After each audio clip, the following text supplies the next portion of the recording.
Sida phamaga baba halakpa ngairasiko. Mama, mera thangmai je kai thalino. Mera thangmai thalisi puro. Thaina mama ngaida machil manaw ani khak lairamba. Moini se lamamda punna lairakpa. Adaidi manaw nupasina hairi. Iyamba aidi singda lairage dana hairi. Machin manaw ani se mayamba sidi masa suoleba. Manaw nupasidi masa ka yam phaba. Ada masa phaba sina singda lairage na haiba matam sida. Moini se hainare. Aduti Nayamba aisinane hingi haiba khangna nabagi. Mera tha sina lakpada. Wang na mera gi thangmai si chingkhatlaga mera thangmai thala adi. Nayamba aise nang hingi haiba khango haiye. Adudi mama, mana paludi hingi kamai khangdeba. Sumi chatombi su yam hai wahang hangba manaw no pasina mo haiye. Iyamba aina singda chatkhrasu. Nanaw aisina hingi khangna nabagi damakta. Singdala mai tharake. Singdala mai chagla adi. Ai hingi haiba khangbiyu haireba. Adudi aikoi thangmai je chingda uramgani ko mama. Mama adudi sahi khudingi mera thangmai thanchiko. Thandoini. Mama adudi ai adum thangi ko. Thandoini icha thoibada dum thalandoini. Hey! Lekai ya phob kana lege. Chang yu silo. Mama kijaye. Kirunuse kaishu tawro. Thoro! Narin lebangai thoro. Nathaba tu segar ge gi thake. Kaidawrage moi baba. Laigi numisita moi baba na tawirisibo. Kana gi lagi nu.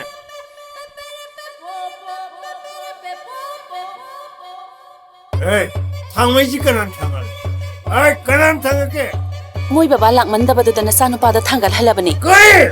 Yum sigi ahaloi bai bungai dredana. Noi tausi kaino. Ha! Noi ai bu sitri bro. Ha! Sitri bro. Tawrisibo kaino. Tawino base. Laigi numina yam tawhaidin tawgani. Tawgano base. Kaino moi baba na tawirisibo. Tawgano base. As aidi tallida yamna. Kaino tawirisibo. Shit tawai deba. Ai leina noi na mer thamai chikapa ya bro. Toi ba. Isen tali. Lan tawdure. Leina sarinda. Ya.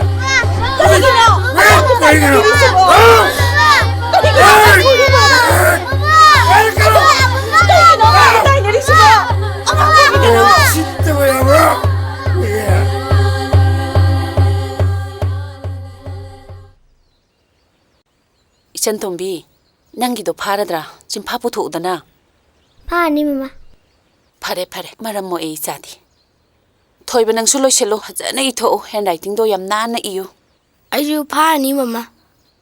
Direct fazana tokthokpa loiraga baba la ani aduga chak chaminadoini ko. Haima. Ayuksida mu thakchila la amali ni tawrisi. Ai lekai se kanamu site. Ai ne tawni ba thabakka. Tawni lore kanam tege mawalodi. Mama amu puraktana. Kaishu tawrida. Masida ai pasadre makhut thingjilak pumida. Thang matu kakkan. Kanaga mo kay dawnarage. Ayuksida law duna mugla isibo. Nang tawate. Ai na tawba thabakta nang khamam thokra. Yarese angang singche chak lamabani. Chak chana ba tawraseba. Iruja thokpirosi. Lai baibu pukri da iru zo hairi sibu. Ai bu pukri da taraga siru ro sinina. Nang ai ga yum da lai mina bada yam da wari sinina. Atopa nupa mada pangar ge sinatra. Angang singsigi mamangda adum na haibigano. Irujana ba ising sooga thamabani lao. Adu nang na luro hairga ai ne hekte lugodro. Angang singse moi baba ngairibani. Ai khanbidrabasu angang singsigi de khar khanbiyudana. Ai bu kari gi ngaiba. Ha. Ai di yum da chaninga chaninga tokare. Ai punsi se yam da ning ba kai ne hingi bani.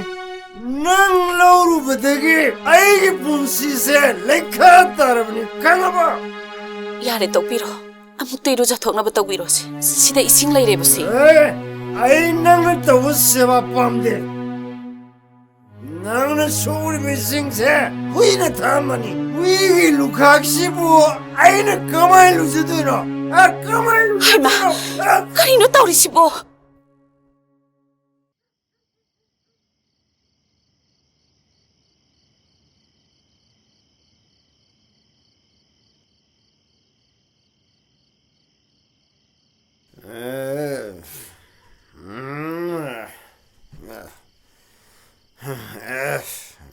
세 아이 아무것도 징크자기 콧도 아무것도 비비로 너희 양건매 와라 양건매 와라 자자자 징갈로지 징갈로 이마 카리노 떡비리시보 나 타우주 나 뜨나 나 타우스 알아드나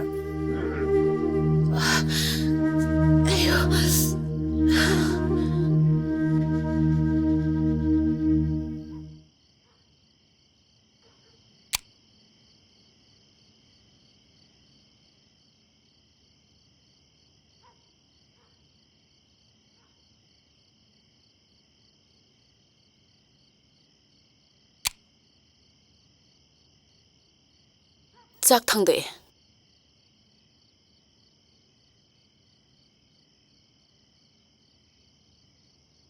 너희들 잘봐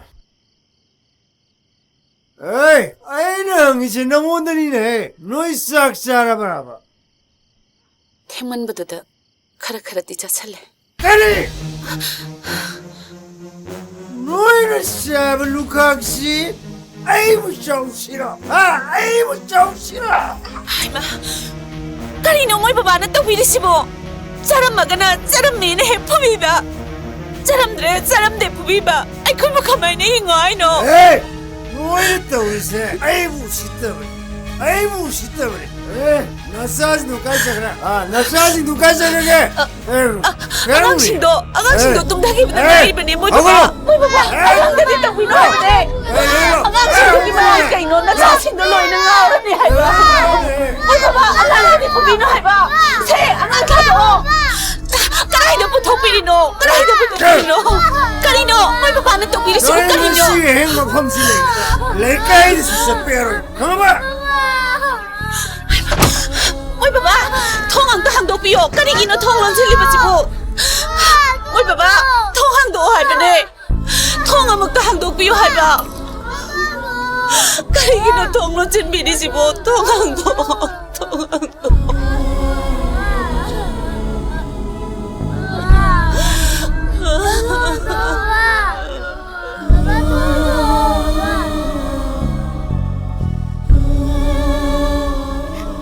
엄마, 잉해.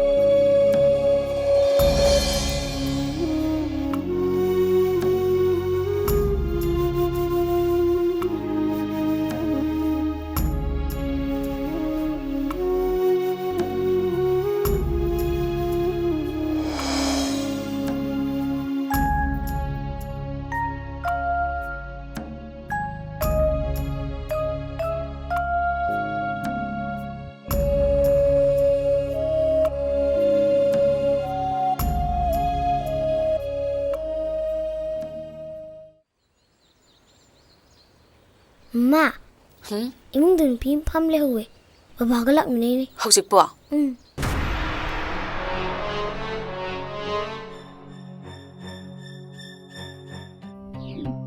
헤이 넌 실라이스 그도구나 ꯃꯗꯣ ꯑꯩꯉꯣꯟꯗ ꯍꯪꯒꯗꯕ ꯅꯠꯇꯦ ꯇꯥꯃꯣꯗ ꯍꯪꯕꯤꯌꯨ ꯃꯥꯒꯤ ꯑꯄꯥꯝꯕꯒꯤ ꯃꯇꯨꯡ ꯏꯟꯅꯅꯦ ꯑꯩꯅ ꯌꯨꯝꯁꯤꯗ ꯂꯥꯛꯏꯁꯦ 나욤나 그이 반바다 주고 짜자들가 미기 막가다 예라니 또나 라이바 이베마 시부 까리노 ꯌꯦꯠꯂꯔꯤꯁꯦ ꯑꯩ ꯅꯠꯇꯦ ꯅꯪꯅꯦ ꯑꯩ ꯂꯥꯛꯇ꯭ꯔꯤꯉꯩꯗ ꯅꯪꯕꯨ ꯇꯥꯃꯣꯒꯤ ꯅꯨꯄꯤ ꯍꯥꯟꯅ ꯑꯣꯏꯔꯝꯃꯕ꯭ꯔꯣ ꯀꯩꯅꯣ ꯑꯣꯏꯔꯝꯃꯕ꯭ꯔꯣ ꯀꯩꯅꯣ ꯇꯥꯃꯣ ꯇꯧꯔꯤꯁꯤꯕꯨ ꯀꯩꯅꯣ ꯑꯩ ꯍꯧꯖꯤꯛꯃꯛ ꯌꯨꯝꯗ ꯊꯤꯜꯂꯣ ꯂꯥ ꯉꯥꯏꯈꯣ ꯈꯝꯕꯤ ꯉꯥꯏꯈꯣ ꯈꯝꯕꯤ ꯅꯪ ꯆꯠꯈꯤꯕ ꯌꯥꯔꯣꯏꯕ ꯊꯥꯗꯣꯛꯑꯁꯦ ꯀꯩꯗꯧꯕꯩ ꯐꯥꯔꯤꯅꯣ ꯅꯪꯅ ꯅꯨꯄꯥ ꯊꯣꯛꯆꯗ꯭ꯔꯒ ꯑꯩꯅ ꯌꯨꯝ ꯄꯥꯟꯗꯅ ꯍꯜꯂꯛꯏꯁꯦ ꯅꯪꯒꯤ ꯈꯜꯂꯒꯅꯤ ꯑꯗꯨꯅꯕꯨ ꯉꯁꯤ ꯑꯩꯅ ꯅꯪꯕꯨ ꯌꯨꯝꯁꯤꯗ ꯄꯨꯗꯨꯅ ꯂꯥꯛꯏꯕ ꯅꯠꯇ꯭ꯔꯣ ꯃꯥꯒꯤ ꯋꯥꯉꯥꯡ ꯁꯉꯥꯡꯁꯤꯗꯅꯦ ꯑꯩ ꯃꯥꯒ ꯂꯩꯃꯤꯟꯅꯕ ꯉꯝꯃꯣꯏ ꯇꯥꯃꯣꯒꯤ ꯑꯔꯦꯞꯄ ꯑꯃ ꯍꯥꯏꯕꯤꯌꯨ ꯃꯃꯥ ꯆꯠꯈ꯭ꯔꯕꯣ ꯂꯥꯛꯑꯣ ꯂꯥꯛꯑꯣꯅꯦ ꯀꯩꯅꯣ ꯇꯧꯔꯤꯁꯤꯕꯣ ꯀꯩꯅꯣ ꯃꯣꯏ ꯕꯕꯥꯅ ꯇꯧꯕꯤꯔꯤꯁꯤꯕꯣ ꯀꯩꯗꯧꯔꯒꯦ ꯅꯪ ꯃꯉꯣꯟꯗ ꯀꯔꯤ ꯍꯥꯏꯔꯨꯏ ꯂꯥꯜꯂꯦ ꯍꯥꯏꯌꯣ ꯂꯥꯜꯂꯦ ꯍꯥꯏꯌꯣ ꯃꯣꯏ ꯕꯕꯥꯅ ꯇꯧꯕꯤꯔꯤꯁꯤ ꯀꯩꯅꯣ ꯑꯩꯅ ꯇꯧꯔꯤꯁꯦ ꯑꯩꯒꯤ ꯑꯄꯥꯝꯕꯅꯤ ꯃꯁꯤꯗ ꯅꯪꯅ ꯊꯤꯡꯕꯒꯤ ꯅꯇꯤꯛ ꯅꯠꯇꯦ ꯌꯨꯝ ꯄꯥꯟꯕꯁꯤꯕꯨ ꯐꯥꯒꯤꯔꯣ ꯅꯤꯡꯕ ꯀꯥꯏꯔꯕ ꯑꯩꯒꯤ ꯏꯐꯝꯗꯗꯤꯅꯦ ꯐꯥꯒꯤꯅꯤ ꯈꯜꯂꯕꯁꯨ ꯌꯥꯏ ꯅꯪ ꯃꯉꯣꯟꯗ ꯂꯥꯜꯂꯦ ꯍꯥꯏꯌꯣ ꯂꯥꯜꯂꯦ ꯍꯥꯏꯌꯣ ꯑꯩꯗꯤ ꯃꯉꯣꯟꯗ ꯂꯥꯟꯈꯤꯗꯦ ꯑꯗꯨꯒꯅꯦ ꯑꯩꯗꯤ ꯃꯥꯒ ꯄꯨꯟꯁꯤ ꯆꯨꯞꯄꯒꯤ ꯂꯩꯃꯤꯟꯅꯕꯁꯨ ꯉꯝꯃꯣꯏ ꯑꯣ ꯑꯗꯨ ꯑꯣꯏꯔꯒꯗꯤ ꯅꯪ ꯆꯠꯈꯤ ꯇꯥꯕ ꯆꯠꯂꯣ 이마! 이마! 이마! 이산tom비 마마! 토이바! 마마! 토이바! 이마기 토이바! lao 토이바! nuôi đi chặt kia rồi lao xong lao này 토이바! 이마기 토이바! 마마 자도! 이산tom비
인장시부 ꯀꯩ ꯊꯣꯡꯉꯣ ꯍꯥꯏꯅꯣ? 야야이다. 아래이밤 메타 통들어주 그수 가이디다.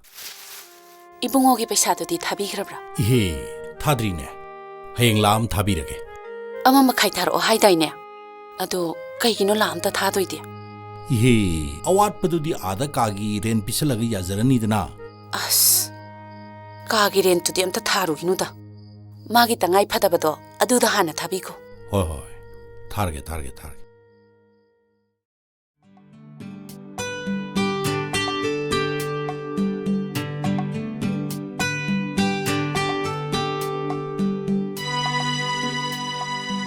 ꯀꯩꯗꯧꯔꯒꯦ ꯌꯥꯝ ꯃꯨꯟ ꯌꯦꯡꯉꯤꯗꯨꯕꯣ? ꯊꯝꯕ ꯅꯪꯕꯨ ꯏꯆꯥꯒꯤ ꯑꯅꯤꯁꯨꯕ ꯃꯃꯥ ꯑꯣꯏꯅ ꯐꯪꯖꯕꯁꯦ ꯏꯆꯥꯒꯤꯗꯃꯛꯇꯗꯤ ꯀꯌꯥꯗ ꯃꯔꯥꯏꯕꯛ ꯐꯈ꯭ꯔꯕꯅꯣ. ꯇꯥꯃꯣꯒꯤꯗꯤ ꯐꯠꯇ꯭ꯔꯕꯣ ꯍꯥꯏꯁꯤꯕꯣ? ꯑꯩꯗꯤ ꯅꯍꯥꯟꯅ ꯍꯥꯏꯈ꯭ꯔꯦꯅ. ꯊꯃꯣꯏꯒꯤ ꯑꯍꯥꯡꯕꯁꯨ ꯅꯪꯅ ꯃꯦꯟꯁꯤꯟꯕꯤꯔꯦ. ꯍꯧꯖꯤꯛꯇꯤ ꯅꯪꯕꯨ ꯅꯨꯡꯉꯥꯏꯍꯟꯕ ꯍꯥꯏꯕꯁꯦ ꯑꯩꯒꯤ ꯏꯊꯧꯅꯤ. ꯀꯥꯟꯅꯗꯦ. ꯍꯧꯖꯤꯛ ꯄꯥꯏꯔꯤꯕ ꯊꯕꯛꯁꯤ ꯂꯣꯏꯁꯤꯜꯂꯒꯅꯦ ꯕꯦꯡꯒ꯭ꯂꯣꯔꯗ ꯑꯩꯈꯣꯏꯒꯤ ꯐ꯭ꯂꯦꯠꯇꯨꯗꯅꯦ ꯏꯆꯥꯒꯤ ꯃꯅꯥꯛꯇ ꯅꯨꯡꯉꯥꯏꯅ ꯂꯩꯔꯨꯔꯁꯤ. ꯑꯁ ꯂꯝꯗꯝꯁꯤꯒꯤ ꯗꯤꯃꯥꯟ ꯃꯌꯥꯝꯁꯤꯡꯁꯤꯗꯅꯦ ꯑꯩ ꯊꯕꯛꯀ ꯃꯈꯥ ꯑꯃꯠꯇ ꯄꯥꯏꯅꯤꯡꯗ꯭ꯔꯦ. ꯑꯁꯣꯝꯗ ꯑꯣꯏꯅ ꯇꯧꯔꯒꯦ ꯈꯜꯂꯦ. ꯍꯣꯏꯗ ꯑꯗꯨꯅꯁꯨ ꯐꯔꯅꯤ. ꯍꯩ 이바니부 아까워봄 레리네. ꯀꯩꯅꯣ ꯍꯥꯏꯁꯤꯕꯣ? 이니 톰비두 싹 곱디네. ꯀꯩꯒꯤꯅꯣꯕꯗꯣ? ꯅꯪ ꯌꯥꯅꯕ ꯍꯣꯠꯅꯕꯗ ꯃꯥ ꯌꯥꯝ ꯋꯥꯖꯈ꯭ꯔꯕꯅꯤꯅꯦ.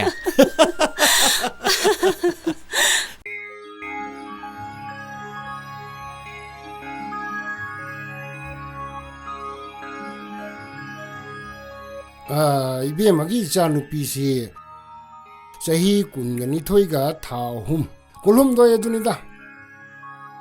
ꯅꯣꯡꯄꯣꯛꯁꯤꯅ ꯌꯦꯛꯅꯕ ꯃꯈꯥꯅ ꯃꯤꯔꯇꯨ ꯍꯥꯏꯗꯤ ꯁꯤꯐꯝ ꯅꯣꯡꯆꯨꯞꯁꯤꯅ ꯀꯥꯜ ꯃꯤꯔꯇꯨ ꯍꯥꯏꯗꯤ ꯑꯁꯤ ꯑꯅꯥ ꯊꯣꯛꯐꯝ ꯑꯣꯏꯕ ꯐꯝꯐꯝꯁꯤꯅ ꯎꯆꯤꯗ ꯐꯝꯃꯤ ꯗꯨꯈꯖꯨ ꯍꯥꯏꯕꯗꯤ ꯑꯋꯥꯕ ꯑꯣꯏꯕ ꯆꯍꯤꯅꯤ ꯍꯟꯗꯛꯁꯦ ꯂꯨꯍꯣꯡ ꯈꯣꯡꯗꯣꯡꯕ ꯌꯥꯗꯦꯀꯣ ꯍꯦꯛ ꯍꯣꯡꯉꯨꯕꯒꯅꯦ ꯏꯃꯥ ꯀꯤꯕꯨ ꯀꯤꯖꯩꯅꯦ ꯃꯅꯦꯝꯄꯣꯛꯅ ꯍꯥꯠ ꯑꯣꯏꯕ ꯂꯩꯅꯦ ꯑꯣꯖꯥꯕꯨ ꯅꯨꯄꯥꯗꯨꯒꯗꯤ ꯄꯛꯅꯗ꯭ꯔꯕ꯭ꯔꯣ ꯍꯥꯏꯕꯤꯔꯤꯁꯤꯕꯣ ꯀꯔꯤ ꯅꯤꯄꯥꯒꯁꯨ ꯌꯥꯎꯈꯤꯕ꯭ꯔꯥ ꯍꯥꯏꯔꯤꯁꯤꯕꯣ ꯉꯔꯥꯡ ꯊꯝꯖꯔꯝꯃꯕꯗꯨꯗꯤ ꯑꯣ ꯌꯦꯡꯈ꯭ꯔꯦ ꯅꯤꯄꯥꯒꯁꯨ ꯌꯦꯡꯈ꯭ꯔꯦ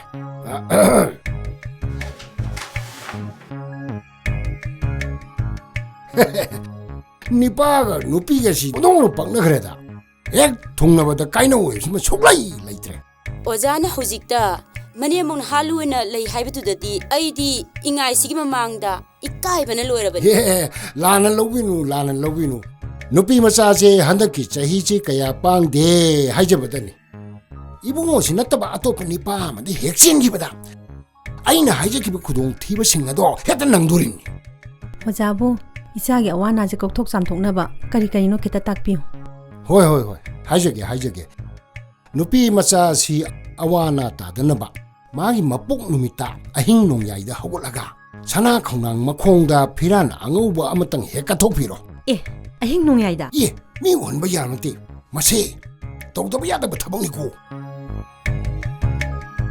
ꯑꯣꯖꯥꯕꯨ ꯑꯌꯤꯡꯃꯟꯗꯤ ꯀꯌా ꯂꯧꯕꯤꯒꯦ ꯑꯩꯗꯤ ꯌꯥꯝ ꯂꯧꯖꯗꯦ ꯀꯨꯊꯤ ꯑꯅꯤꯁꯤꯒꯤ ꯂꯨꯄꯥ 200ꯗꯪ ꯍꯦꯛ ꯊꯝꯕꯤꯔꯝꯃꯣ ꯑꯩ ꯄꯤꯖꯔꯒꯦ ꯌꯥꯅꯤ ꯏꯅꯝꯃ ꯑꯩ ꯄꯤꯖꯔꯒꯦ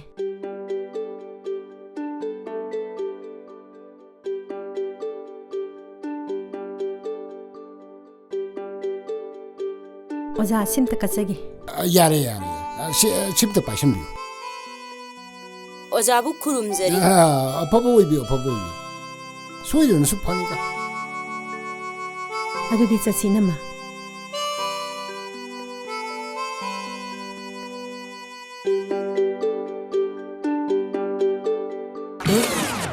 ꯀꯔꯤꯒꯤꯅꯣ ꯃꯤꯉꯣꯟꯗ ꯅꯠꯇꯕ ꯋꯥ ꯍꯥꯏꯖꯜꯂꯤꯗꯨꯕꯣ ꯑꯩ ꯅꯠꯇꯕ ꯀꯔꯤ ꯍꯥꯏꯔꯤꯒꯦ ꯃꯤ ꯂꯨꯍꯣꯡꯅꯕ ꯅꯨꯃꯤꯠ ꯂꯦꯞꯅꯕ ꯂꯥꯛꯏꯗꯨꯕꯨ ꯃꯣꯏ ꯄꯥꯕꯨꯡꯅ ꯀꯔꯤꯒꯤꯅꯣꯕ ꯃꯅꯦꯝꯄꯣꯛꯅ ꯍꯥꯠꯇꯣꯔꯦꯅ ꯍꯥꯏꯗꯨꯕꯨ ꯀꯔꯤꯒꯤꯅꯣꯕ ꯃꯥꯏ ꯃꯅꯦꯝꯄꯣꯛ ꯑꯣꯏꯗꯣꯏꯗꯨ ꯌꯥꯎꯔꯛꯑꯦꯗꯤ ꯑꯩꯅ ꯈꯪꯕ꯭ꯔꯣ ꯍꯩꯁꯨ ꯍꯩꯇꯅ ꯃꯤꯉꯣꯟꯗ ꯑꯗꯨꯒꯨꯝꯕ ꯋꯥ ꯍꯥꯏꯕ ꯍꯧꯅꯕ꯭ꯔꯣ ꯑꯩꯁꯨ ꯊꯥꯖꯅꯕ ꯑꯩꯅ ꯍꯥꯏꯔꯤꯕꯅꯤ ꯃꯤ ꯄꯨꯝꯅꯃꯛ ꯂꯣꯏꯅ ꯍꯥꯏꯅꯔꯤꯕꯅꯤ ꯅꯠꯇꯦ ꯃꯣꯏ ꯄꯥꯕꯨꯡꯕꯨ ꯄꯥꯟꯖꯤꯁꯤ ꯀꯗꯥꯏ ꯇꯝꯃꯛꯀꯦ ꯑꯩꯁꯨ ꯂꯥꯏꯔꯤꯛ ꯄꯥꯔꯒ ꯍꯩꯔꯛꯏꯅꯤ ꯀꯩꯅꯣ ꯇꯧꯅꯨ ꯍꯥꯏꯔꯤꯁꯤꯅꯤ ꯎꯇꯨꯞ ꯆꯥꯖꯅꯤ ꯀꯗꯥꯏ ꯑꯩꯉꯣꯟꯗ ꯆꯥꯝꯄꯤꯔꯣ ꯁꯦꯜ ꯂꯩꯇꯦ ꯍꯧꯖꯤꯛ ꯂꯨꯄꯥ 200 ꯄꯤꯔꯝꯃꯤꯗꯨꯗꯤ ꯅꯠꯇꯦ ꯁꯤ ꯁꯦꯟꯁꯦ ꯂꯧꯕ ꯌꯥꯔꯣꯏꯕ ꯅꯪꯅ ꯀꯩꯗꯧꯕ ꯌꯥꯔꯣꯏꯗꯣꯏꯕ ꯅꯠꯇꯦ ꯆꯥ ꯈꯛꯇ ꯆꯥꯒꯦꯔꯣ ꯏꯟꯁꯥꯡ ꯍꯥꯞꯀꯅꯨꯔꯥ ꯅꯠꯇꯦ ꯅꯪ ꯑꯩꯅ ꯇꯧꯔꯤꯕ ꯊꯕꯛꯁꯦ ꯅꯪꯅ ꯌꯥꯗꯕ ꯅꯠꯇ꯭ꯔꯣ ꯁꯦꯜ ꯂꯩꯇꯦ ꯄꯤꯔꯔꯣꯏꯗ꯭ꯔꯥꯕ ꯄꯤꯔꯣꯏ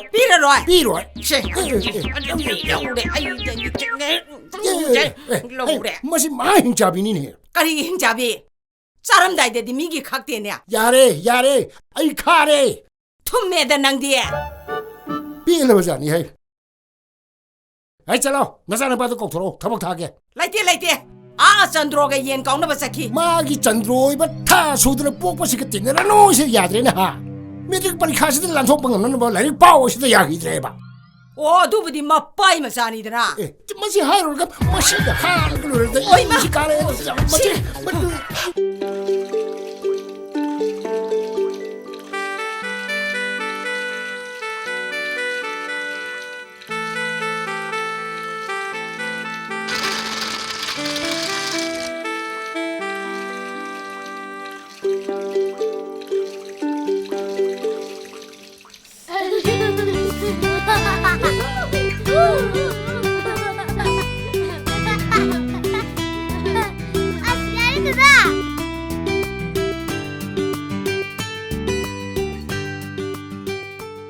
ꯀꯗꯥꯏ ꯀꯌꯥꯝ ꯈꯨꯜꯂꯛꯑꯕ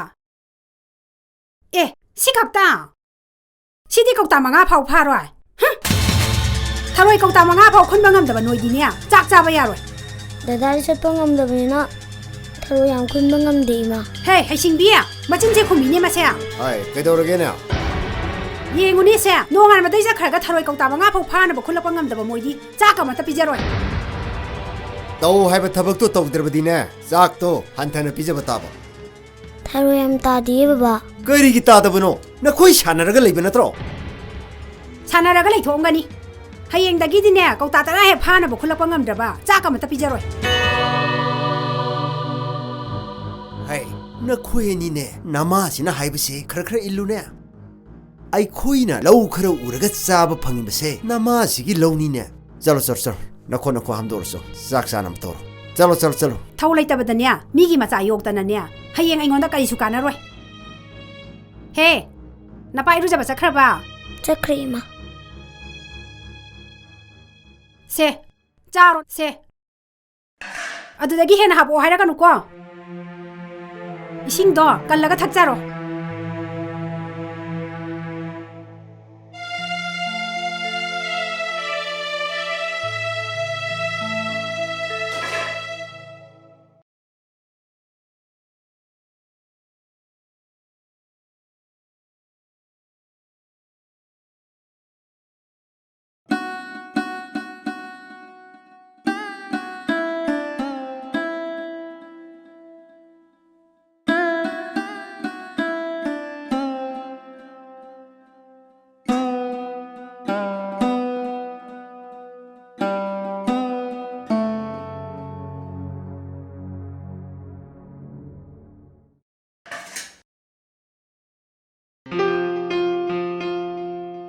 Dada, nangdi puk thanap zaro. Aidi thobiu re zauragi.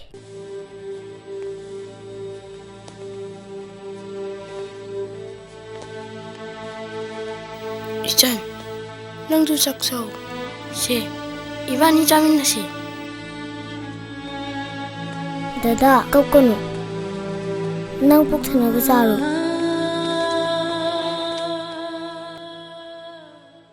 Ima, ngalai trabo. nga leite nga chani ngadine tharoi kौता tara khulo he chak cha ba loiraga ne kon ga do phengdok cho Ichan, chak se ngamui, nangdu zao. Horen dada ngamdraganda chageba. Charo.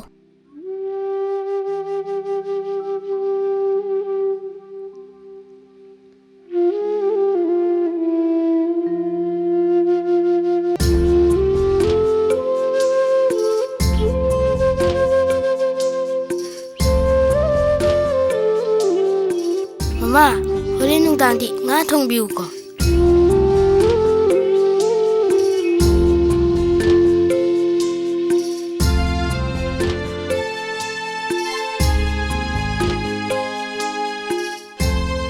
Dada charo.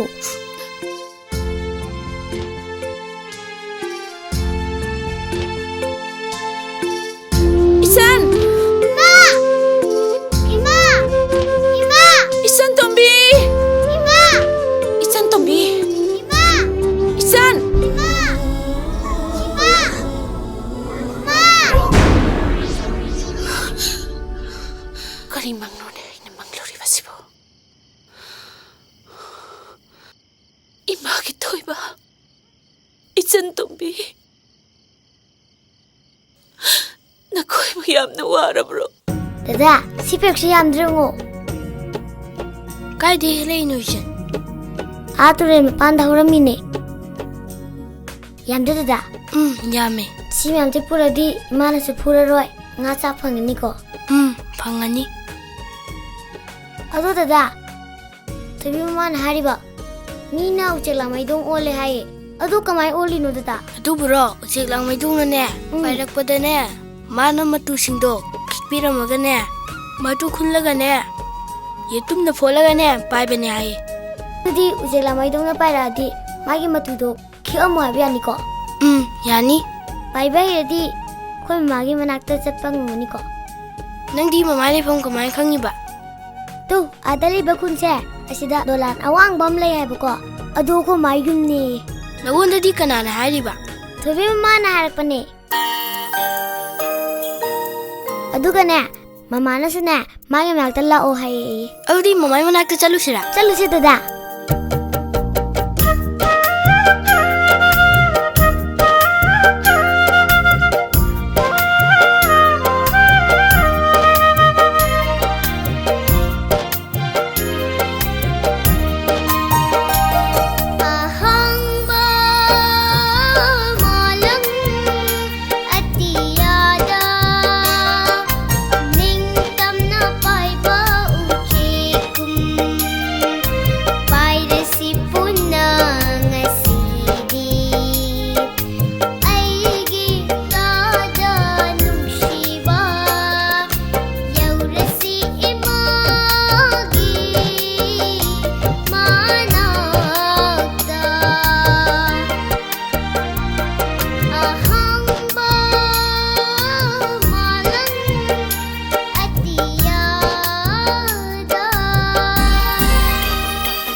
ꯑꯗꯨꯗ ꯀꯥꯛꯊꯨꯝ ꯑꯃ ꯐꯪꯉꯦ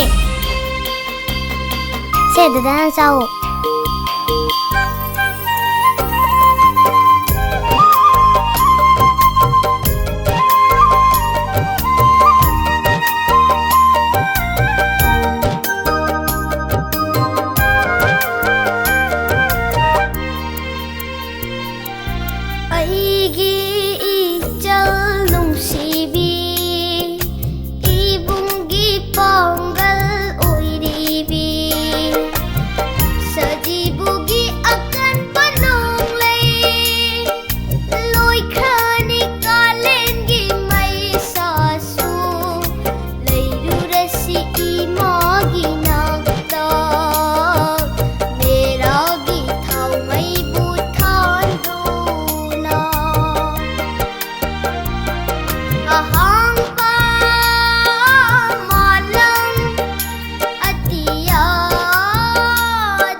ꯏꯆꯟ ꯌꯨꯝꯁꯤꯗꯤ ꯀꯅꯥꯝ ꯂꯩꯇ ꯃꯥꯜꯂꯦꯗ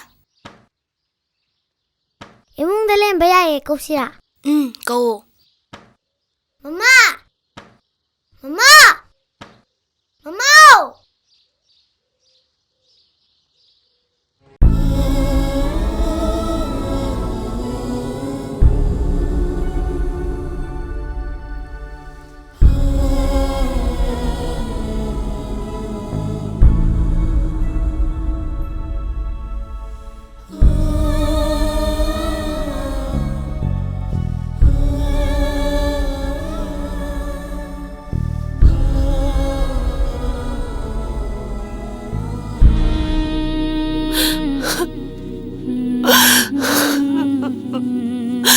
너희 아니부 마마 팀을 라이브로 엄마 ꯑꯩꯈꯣꯏ ꯌꯥꯝ ꯋꯥꯔꯦ 이마가 바바가도 ꯌꯥꯝ ꯐꯠꯇꯦ ꯃꯈꯣꯡꯁꯨ ꯉꯝꯗꯕꯗꯨꯗꯕꯨ ꯅꯝꯅ ꯊꯕꯛ ꯁꯨꯍꯜꯂꯦ 이자부 마코이는 까리 타박 수할리바 ꯊꯔꯣꯏꯁꯨ ꯈꯨꯜꯍꯜꯂꯤ ꯄꯦꯔꯨꯛ ꯍꯦꯛꯄꯁꯨ ꯅꯨꯡꯇꯤꯒꯤ ꯊꯥꯏ 야래 또 오이잔 또비 ꯃꯃꯥ ꯆꯥꯛꯁꯨ ꯄꯨꯛ ꯊꯟꯅ ꯆꯥꯕ ꯐꯪꯗꯦ ꯅꯪꯒꯤ ꯅꯥꯛꯇ ꯂꯩꯔꯒꯦꯀꯣ ꯃꯃꯥ 이마게 낙들 레이따나 나 거이부가 나이들 레이도이노 이마게 토이바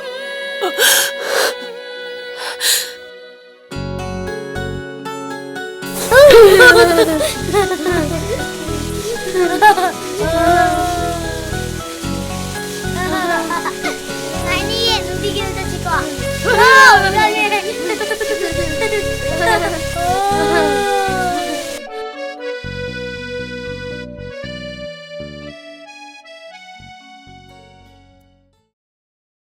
짜오 앵레이게노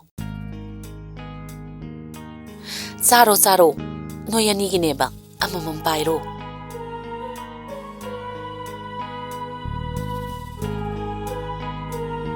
짜로 짜로 Mama, nangi nupado laytabra. 해 angawbisti adamaina haiba honadabani babung haigadaba madi thabak chathokhiye Mama, horen la ngang oidro. kaisu ngangoida kaidobai ngangdoino hayengdi noinigi phirol hanba fajaba laibidoini mamana zasalo chandombi adu charo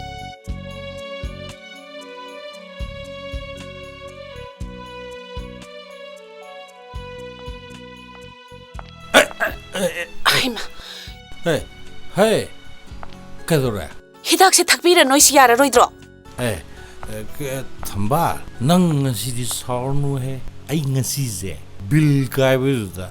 인지니어 매암두니 야다드나. 제 아이 기딱 빠이래 아이. 제 아이네 유 탁부세 따생나 밤자데 아이나 하이버세 야비로이다바 레이라디 파레 아이 아모나 하이라로 선바. 넌 서울누이미. 제 ai ngasi ne ngasi ai las ai ngasi degi ne ai sukta tharo dam ne ai hai hello ai tharo dam ne so ai chai sing sana bo thorang to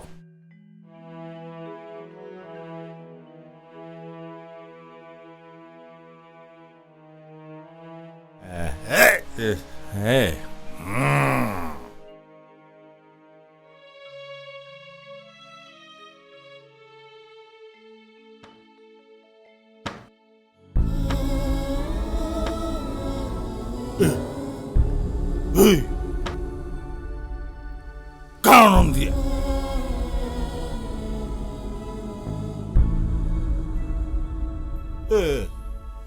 Nunggu tuh malah ni. Kenapa?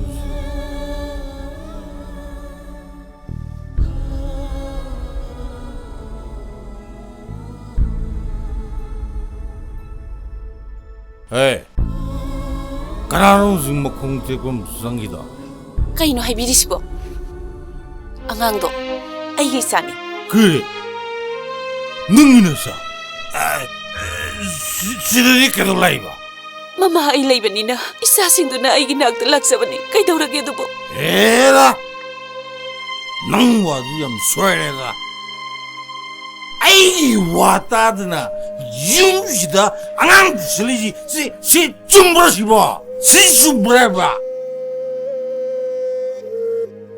ai mama ai sida leire isasingdo lakpa yaroi hairadi hayengmak thindokra ai thindokrage ba hayengmak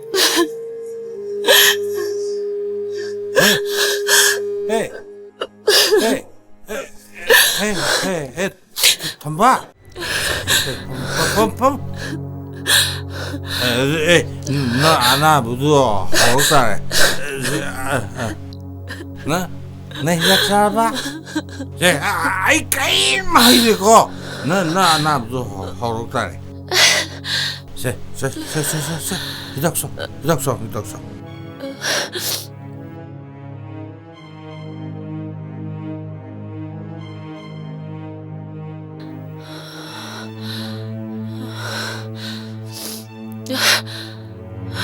아이 까리 많이 되고 보다 제 강은 가세 아이 로이 다 빌려드니 이제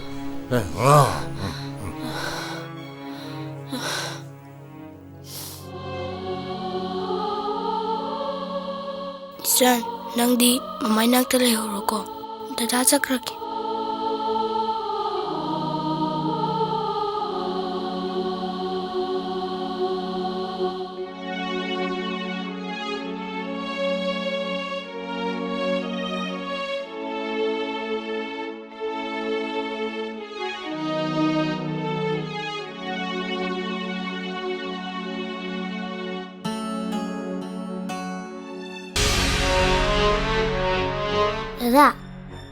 Dada. Dada!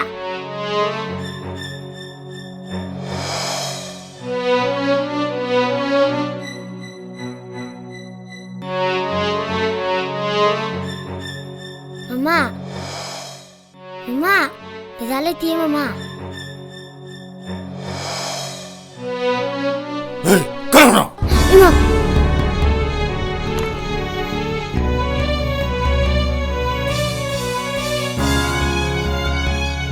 Dada! Dada! Chen, ai sila lau.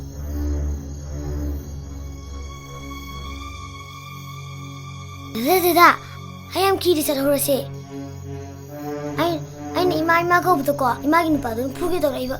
ꯑꯩꯉꯣꯟꯗꯁꯨ ꯅꯦ ꯃꯃꯤꯠ ꯂꯥꯛꯊꯣꯛꯑꯒ ꯐꯨꯒꯦ ꯇꯧꯔꯛꯏꯕ Em kizare dada. Yunda sa horse. ꯀꯔꯝꯍꯥꯏꯅ ꯆꯠꯇꯣꯏꯅꯣ ꯑꯃꯝꯕꯁꯤꯗ ꯍꯌꯦꯡ ꯅꯣꯡꯉꯥꯜꯂꯝꯗꯥꯏꯗ ꯆꯠꯂꯁꯦ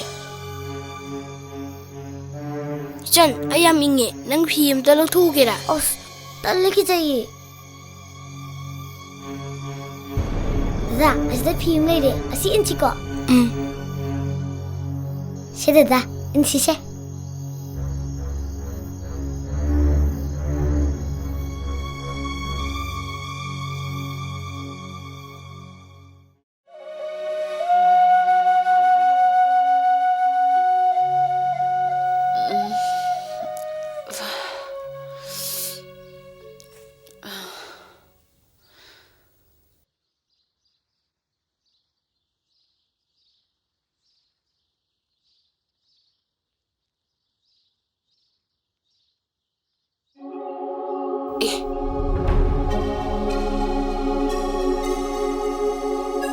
Karom chakhrajano ne ani duba.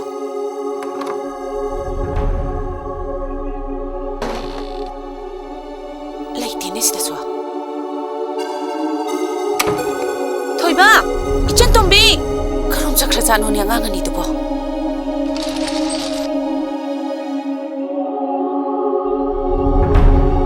Icha ani duba. Kadai da chatkrabana. Imagi Thoiba. Imagi Thoiba, ichan tombi. Nabahai batadong laga nakoy satlabra. Hey, thamba. Kaitorgi nangbo. Se, kapkunusi. Kapkuno. Nang anabudu mo horone ba. Kapkunusi. Isa singdo.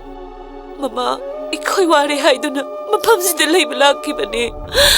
Ahingduda icha singdo tantok pikraba natro. Thamba, nang adum na haiganu. Ay, angang singdu kasu tantok kibanati. Ay yu ngaudana khara law khong kiba kakdana. Nang adumay kapadine yararoi. Kapkuno ba. Imagi Thoiba, ichan tombi. Nakoy ba ahingduda karamna salamgadoino. Ay ba hojik kawa karigi hingibano. Ay na si jagragi. Se, ay nangundu bahay. Ay nangundu yam lan kare. Ay hidak ki mayay duna. Karino mathong maram khangdana khara ngang kramale. Nang na di ay gi isabu aduklu na khalaga. Ay na nangin hasabu karigi nungsiroi dorugano. Ay ngasi haiba numisidagine yu amok khana thakraro. Ay nangi namangda wasak lisini. Laining dong na khangbu oisu. Ay yu amona tharoi thamba. Nang na ne isa sing loru huyaradi pubiro. Yum sida thambirasi. Hey! Nakoy ni kai zatlo ya. Namagi le pham thiruri ro. Chatpane na chatladi kai doi halai no. Namagi le pham phangdradi pukhi dara khongban dara chongthar ga siba yadro. Hey, nakhoi ni kai chalui? Ha? Kadai chaluge haibani? Laugi asuk chin khaba matam sida. Ai khoi bo hing tumanda ba makai thial libani ne. Ai, ngai kho. Nakhoi ni kana na sasia hui. Ai na hairi se khomune. Kana na hogi haiba. Hai yu hairiga. Ha kana na hogi. Tau hidro. Ha? Khomune he. Baba, ꯏꯆꯟꯗ ꯐꯨꯕꯤꯒꯅꯨ ꯑꯩꯅ ꯍꯧꯕꯅꯤ Oh, nang tsaishu sima yaurubani na. Thamna se pangame sini ne. Ah, thamna se pangame sini ba. Na shi gi tsaishu shi. Egaloi.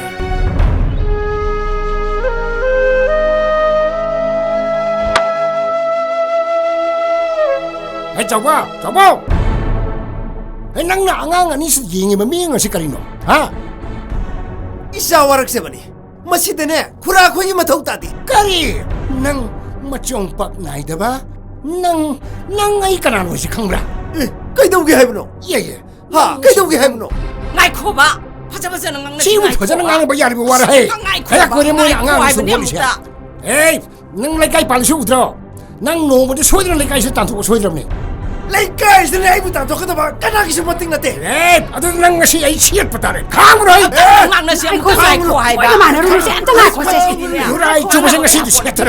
lo shenyo se Lanjut tapi imong nupi itu su. Karena ini nu kuno kerang yang pusat na yum sih tak sopi kerana. khunu kharang oira su ne na bema 헤이 이까이 강다 비 미기 누빠문 비 nupa mun la su ne na bema Hei, macam itu kutum nurun naik 마시는 sorongnya. 나이들 마시 시르는 kan pote asigu ma kari su kan da bani si sigana wari sana ra ke do no ai ko ta selo Mang ngasih tahu. he jura ta ka coba. thang do mu Nang nong di soidra mi kang. ei se yongse se Nang lerga hal kore. Masih kalian masih. Hei, wajib temi hun ba. Hei, nang ina pangan do nong di soidra handara kini ko. Nang ina casi na cawlo matam dana. Nang matam nu kangani ko nang. 비크라 방앙징지다 뭐 아숨도 공나 브라 나 코예니 붕아랑 그다이 잣루게 Mama gi nakta leiragi yana salubane bubo. 나만은 레게노 하락 브라 Harakte. Akoina leiringde da na mulak pa bubo. 하골로 까리까리노 노이나 안감바 수로라 Sesa, hawal. Saya sum teng paja base. Mapadro namne tudi pida. Pupu mas hembira ko. La. La.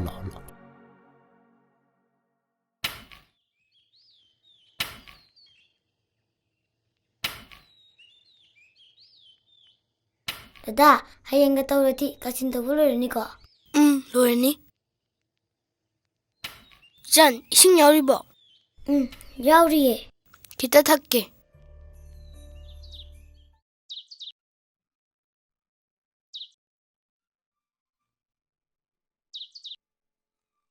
그다 Dada, ay birake.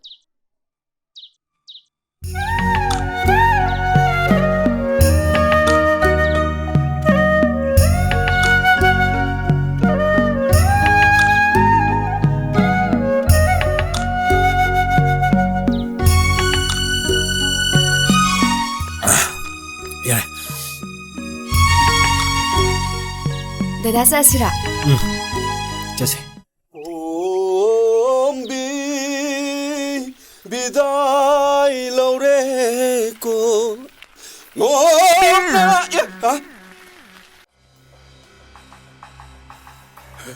이찬이네 이찬 라북다 잘루리라 Hoy. 이찬은 노마기 파자 칼락 빠지디 아이기 나머지 라이브 야락그래 에이, 아야 우리 신랑 게임 왜?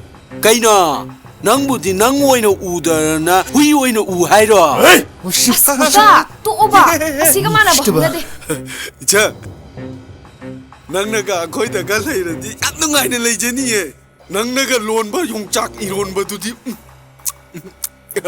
하우니 nung sinang haduro nung Da, sinang si. haduro.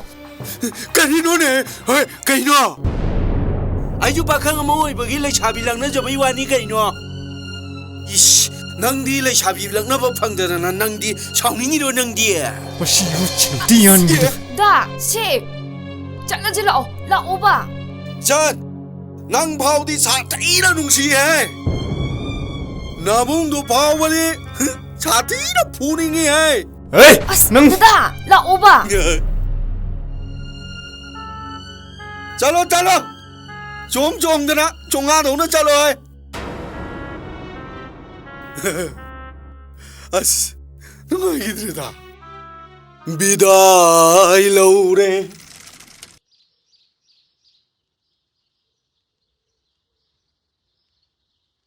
바보, 루파 장화 대표 Kaya siano. 인터뷰인데 여기 떠오네. Hayo roke interview. To, senting namni. 뽑은게 누군가 원강도 되네. 나시 보고도 인터뷰인데 뭐에 빡빡감도. Kari. Nang no hote hona na ko de tay na biya bro. Nama nam sin de kede wi khalle. Ha. Hey, put money pao chuang mo ngam da ba na mo mi ro. ngamle se jak ti pong goi na pizza bro Hey, aho ba chani ngi thabak suni ngo. Mi gi ma chen gi ko tu chang na ba tam si da nang ne chali ba sa ja tu chum mi bro. Mi gi de ma cha yam pok che ba su chana ma tung ma chang chang lo ba ngak tu pok pa. Ai gi de am kha tang yo bo se. Ka dai de gi no yeling tha ga do bo yen man ba ma he po da na. ai bu yen ning tha ga yen ma li ge na sa da du mo ngang ga do we de ai ke do pok pi da mi no Nang de gi do bo chang ai no. Ai na khu mi mu da chang ga po ya da. ai si lan to ge Ka ri la. ai ho la ge Kari lan tong duri ba? Ha, kari lan tong duri ba? Hey, nang je yam wan yol khar jani. Na sak tu na thire. Na churit kar phatre. Utin macha ma le na kanam lo yu yam na tine. Hey, ai nong choi ba ma. Piet ka pat ka set ka sat ka.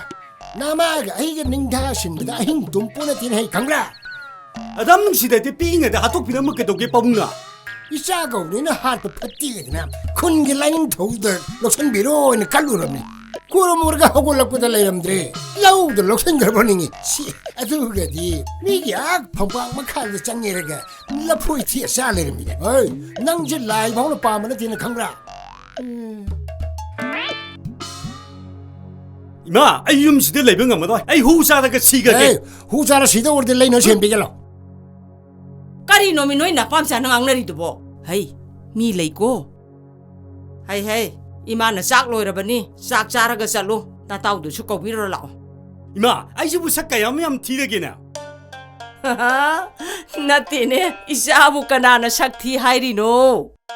Lai kai si de lei di ba mi sing che. Ima ja dong na ra si lei ba kan nam te he yaw bu na te. Noi na pa parotha man ba ji ma wa lau ru no. Lao sak cha ru si lao. Masa ajiga.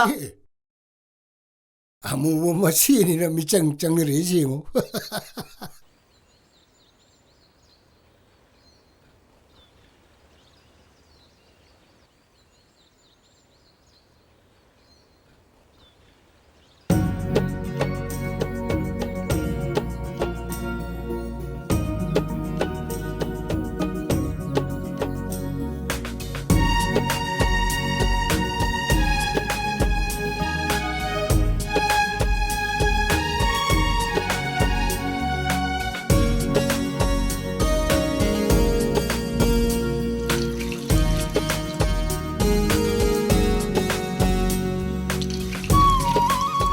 Bema, ꯑꯩꯈꯣꯏꯒꯤ ꯀꯦꯟꯖꯪ ꯊꯣꯡꯉꯦ ꯗꯗꯥꯅ ꯉꯁꯥꯏ ꯆꯒꯦꯝꯄꯣꯝꯃꯨ ꯍꯥꯏꯗꯨꯗꯤ ꯑꯣ ꯆꯒꯦꯝꯄꯣꯝꯕ꯭ꯔꯥ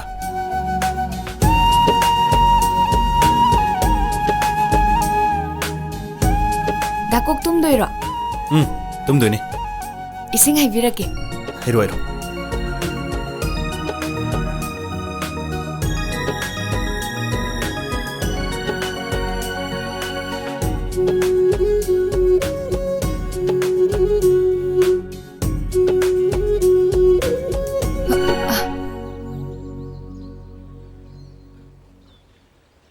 Hero, mitmene. Hero. Awang thangmada leiriba nupi mcha se mai mami di kai kawe. Oh, akhui selo. Itaw pamu da bo. Adui wa natte da. Magi wajaba mawong mataw sida jumna sum nungsibe wani. Yam phamni itaw. Mama pokte mi yo na isan se. Ya tina wajaram. Mama si pokta biro. Pokte bi itaw. Ya tina sathi ga jani. Mabung sunai bam leb do. Yam ti ngang bi ga jani. Ai dine lum magana mammi tren naudi na mtang chet ken khalin. Adubu he kapuda aine dum khangado. Ito magi nupaduga nupiduga amtang pudat kira fazana. Adu shumatam lakhinida. Itong nungwai sa ayam da kapatam ke ba. Kai kamningina. Itong no lady mong sin nungwai mo duman ba.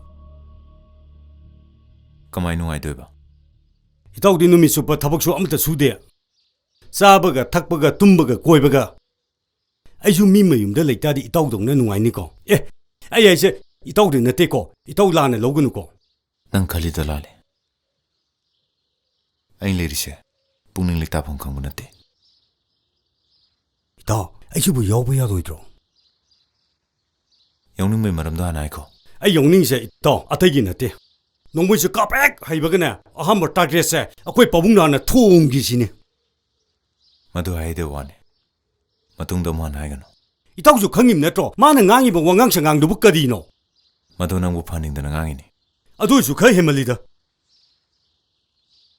이선 ꯋꯥꯝꯇ ꯍꯥꯏꯒꯦꯅꯦ ꯑꯦ 이돔ꯆꯥ ꯀꯩ ꯂꯩꯒꯦ 이돔ꯆꯥ ꯃꯦꯝꯆꯥ ꯈꯣꯏꯗ ꯅꯣꯏ ꯃꯥ ꯂꯩꯍꯧꯋꯤ ꯍꯥ 이마 ꯊꯣꯛꯂꯛꯄ꯭ꯔꯣ ꯑꯧ ꯅꯪ ꯑꯝꯇ ꯂꯥꯛꯑꯣ ꯍꯥꯏꯍꯧꯕꯅꯦ ꯍꯣꯏ 이돔ꯆꯥ ꯅꯣꯏ ꯏꯃꯥ ꯍꯣꯏꯗꯤ ꯂꯩꯇ꯭ꯔꯣ ꯂꯩꯇꯦ ꯂꯧꯕꯨꯛꯇ ꯆꯠꯈꯤꯌꯦ 이돔ꯆꯥ ꯃꯪꯒꯣꯟꯗ ꯉꯥꯏꯍꯥꯛꯇꯪ ꯐꯝꯁꯤꯔꯥ ꯐꯝꯃꯔꯣꯏꯗ ꯅꯪ ꯑꯝꯇ ꯂꯥꯛꯑꯣ ꯍꯣꯏ ꯑꯗꯨꯗꯤ ꯑꯩ ꯗꯗꯥꯗ ꯑꯝꯇꯪ ꯍꯥꯏꯔꯝꯈꯤꯒꯦ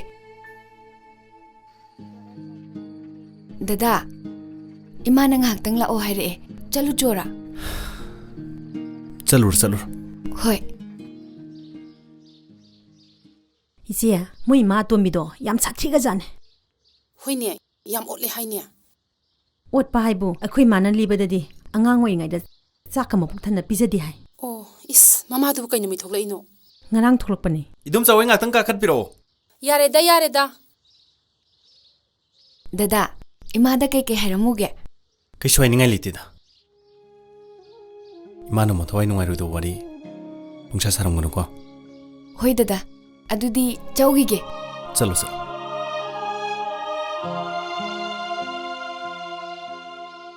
ꯊꯣꯏꯕꯗꯤ ꯃꯁꯥ ꯀꯩꯁꯨ ꯇꯧꯗꯕ꯭ꯔꯥ ꯀꯩꯁꯨ ꯇꯧꯗꯦ 이마 ꯑꯃꯗꯨꯗꯤ ꯍꯧꯖꯤꯛꯁꯨ ꯅꯈꯣꯏꯕꯨ ꯆꯩꯕ ꯊꯥꯡꯕ ꯇꯧꯔꯤꯕ꯭ꯔꯥ ꯇꯣꯛꯄ ꯂꯩꯇꯦꯗ ꯑꯗꯨꯕꯨ ꯗꯗꯥꯅ ꯃꯣꯃꯣꯛ ꯉꯥꯡꯕꯗ ꯃꯥ ꯀꯥ ꯍꯦꯟꯖꯤꯜꯂꯛꯄꯗꯤ ꯉꯝꯗꯦꯗ ꯏꯃꯥꯅ ꯍꯟꯗꯛ ꯆꯠꯈꯤꯕꯁꯤꯗ ꯆꯠꯈ꯭ꯔꯁꯤꯔꯥ ꯅꯈꯣꯏꯅꯤ ꯂꯣꯟꯅ ꯊꯣꯔꯛꯀꯦꯔꯣ ꯃꯤꯅ ꯅꯨꯡꯉꯥꯏꯕ ꯍꯧꯅꯗꯦꯗ 이마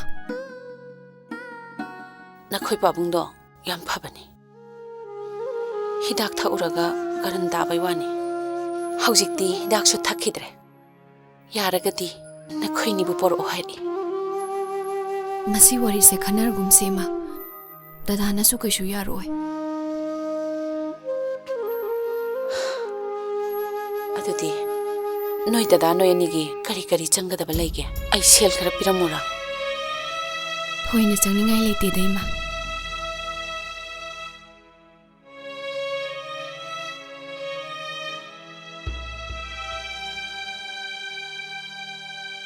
ꯁꯦ 10,000ꯁꯦ ꯄꯥꯏꯁꯜꯂꯣ 이선 ꯆꯥ ꯊꯛꯈꯤꯁꯦ ꯆꯥꯅꯕꯗꯤ ꯌꯥꯎꯗ꯭ꯔꯦ 이선 ꯌꯥꯔꯦꯗ 이돔ꯆꯥ ꯁꯦ ꯄꯥꯏꯔꯣ 이ꯆꯦꯒꯤꯁꯦ ꯅꯪꯅ ꯋꯥꯅ ꯑꯃꯨꯛ ꯂꯣꯜꯂꯛꯑꯦ ꯀꯩꯁꯨ ꯋꯥꯗꯦꯗ 이ꯆꯦꯕꯨ ꯀꯩꯗꯧꯉꯩ ꯆꯪꯗꯣꯏꯅꯣ ꯑꯩꯁꯦ ꯉꯁꯤ 6ꯅꯤ ꯋꯥꯠꯂꯤ ꯇꯥꯡ 6ꯇ ꯑꯣꯏꯅ ꯆꯪꯉꯒꯦ ꯇꯧꯅꯤ ꯑꯣ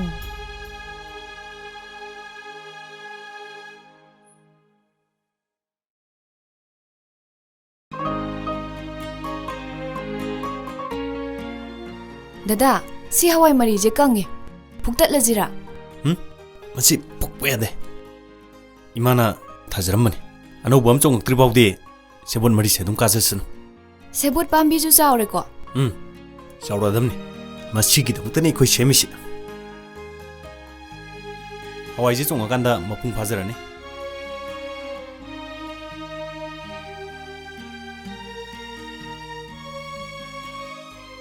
ꯑꯃꯨꯟꯕ ꯀꯌꯥ ꯄꯥꯜꯍꯧꯔꯤꯒꯦ ꯗꯗꯥ ꯑꯅꯤꯈꯛꯇꯤ ꯄꯥꯜꯍꯧꯔꯤ ꯌꯥꯝ ꯄꯥꯟꯃꯟꯗꯅ ꯄꯥꯟꯕꯤꯗꯨ ꯇꯦꯛꯀꯗ꯭ꯔꯥ ꯍꯥꯏꯗꯅ ꯅꯨꯡꯁꯥ ꯊꯤꯔꯦ ꯑꯗꯨꯗꯤ ꯋꯥ ꯉꯥꯛꯁꯦ ꯉꯥꯛꯁꯤ ꯑꯩ ꯅꯪꯒꯤꯗꯣ ꯄꯨꯄꯨꯍꯣꯏꯒꯤ ꯍꯥꯟꯅ ꯄꯤꯔꯨꯔꯣ ꯍꯣꯏ ꯉꯁꯤ ꯂꯨꯍꯣꯡꯕꯁꯤꯕꯨ ꯑꯩꯉꯣꯟꯗꯗꯤ ꯂꯨꯄꯥ ꯆꯥꯝꯃꯗꯤ ꯍꯦꯟꯅ ꯌꯥꯎꯗ꯭ꯔꯦ ꯅꯪꯉꯣꯟꯗ ꯂꯩꯔꯗꯤ ꯂꯨꯄꯥ ꯆꯥꯝꯃꯗꯪ ꯄꯤꯌꯨꯗꯅ ꯀꯗꯥꯏꯗꯒꯤꯅꯣꯗ ꯑꯩꯉꯣꯟꯗꯗꯤ ꯁꯦꯜ ꯑꯝꯇ ꯂꯩꯇꯦꯗ ꯀꯣꯏꯆꯠ ꯆꯠꯇꯅ ꯂꯩꯗꯧ ꯁꯔꯨꯛꯄꯨꯗꯤ ꯁꯦꯟ ꯊꯣꯛꯄ ꯊꯕꯛ ꯈꯔꯁꯨ ꯁꯨꯕ ꯌꯥꯗ꯭ꯔꯣ ꯃꯤꯅ ꯁꯦꯟ ꯊꯣꯛꯅꯕꯒꯤ ꯊꯕꯛ ꯇꯧꯔꯨꯔꯦ ꯅꯪꯅ ꯁꯦꯔꯥꯟ ꯇꯧꯔꯥꯟ ꯍꯥꯏꯕꯗꯒꯤ ꯑꯗꯨꯝ ꯑꯣ ꯇꯣꯛꯑꯦꯗꯅ ꯑꯗꯨꯒꯤ ꯊꯕꯛꯇꯨꯗꯤꯅꯦ ꯆꯩ ꯆꯥꯒꯗꯕ ꯁꯤꯟꯐꯝ ꯑꯣꯏꯕ ꯀꯥꯏꯅ ꯃꯤꯅ ꯐꯪꯉ ꯃꯇꯝꯗꯗꯤ ꯅꯪꯁꯨ ꯑꯩ ꯈꯨꯠꯇꯒꯤ ꯍꯦꯛꯇ ꯃꯨꯜꯂꯤꯅꯦ ꯄꯨꯄꯨ ꯑꯋꯥꯊꯕꯤ ꯆꯥꯁꯦ ꯏꯁꯨꯒꯤ ꯑꯋꯥꯊꯕꯤꯁꯤꯗꯤ ꯐꯖꯩꯍꯦ ꯃꯁꯤ ꯆꯥꯔꯕꯗꯤ ꯑꯁꯥꯎꯕꯒ ꯐꯗꯧ ꯃꯥꯜꯂꯤꯍꯦ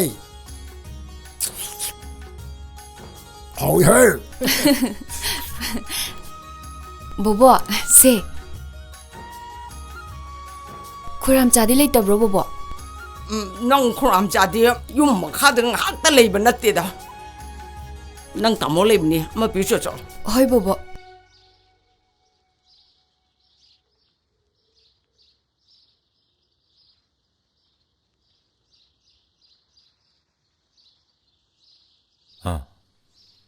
ꯍꯣꯏꯅꯦ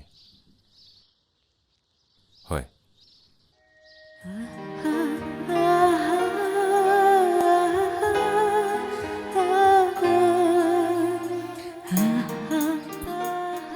ꯑꯩ ꯉꯥꯛꯇꯪ ꯂꯩꯔ ꯇꯧꯔꯛꯀꯦꯀꯣ ꯇꯥꯃꯣ ꯑꯋꯥꯊꯕꯤ ꯆꯥꯁꯦ ꯅꯣꯏꯗ ꯄꯥꯟꯕ꯭ꯔꯣ ꯍꯣꯏ ꯇꯥꯃꯣ ꯑꯅꯤꯃꯛ ꯂꯧꯕꯤꯔꯣ ꯌꯥꯔꯦ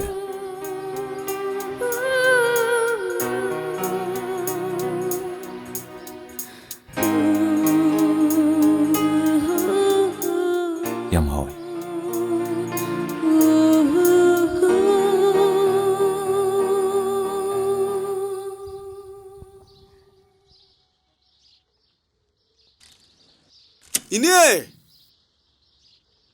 이네도 불레이트 잘하네. 이네! 그라이자 그러자. 이네! 이네! 아이라 이에. 레이리안, 라오 까칼로. 아우 이네. 라오토 노 라오 까칼로. 세, 시다 파무세. 이네야, 아이디 빛게 이래이래럭제다 이네. 그이도르게네야. 치엔다 빡팅드 띵. 이잖나디 오마트 야닝버기 인깃 아마트주 팡디. 낭수네야, 누비네 야닝나바 타박 아마타 타우디. 아이 가이도 하이노 이네야. 나빠나 세 남티바 마카이 빠이데. 아두가 낭아 세리바 드레스두부 세컨핸드 ngakta. 하이eng 시라간다 센칭도 마이점 오이게 하이로. 강드레다 이네. 아이기 미치데네 세컨핸드 우이. 하이eng 누피 파와 세컨핸드 라우도리브라 강폰티에이네. 아도 땅아이 파드나네. 낭 루파 리싱 망아 카타가 피로 오하이바. 하나기 마토이슈 아마 파우피들이 ngasi디 ai bajiда kamaina hairu tuino ba khulang nek na ba se leitre haiba hayeng poinu gi phogara kanda loina pi gi haiba ado thamoje ki harau na bane ichen gi tabara ba chimbanduna talaire na takka holo nungchina madudi ne nayumda leira kanda ne masin khangdana kaudoriba nupa tho namana ba amani horaga ne kok chingaga pu kho kaino ha ine na yari sidi acheng meiro ine sen budi yauri aujik piramage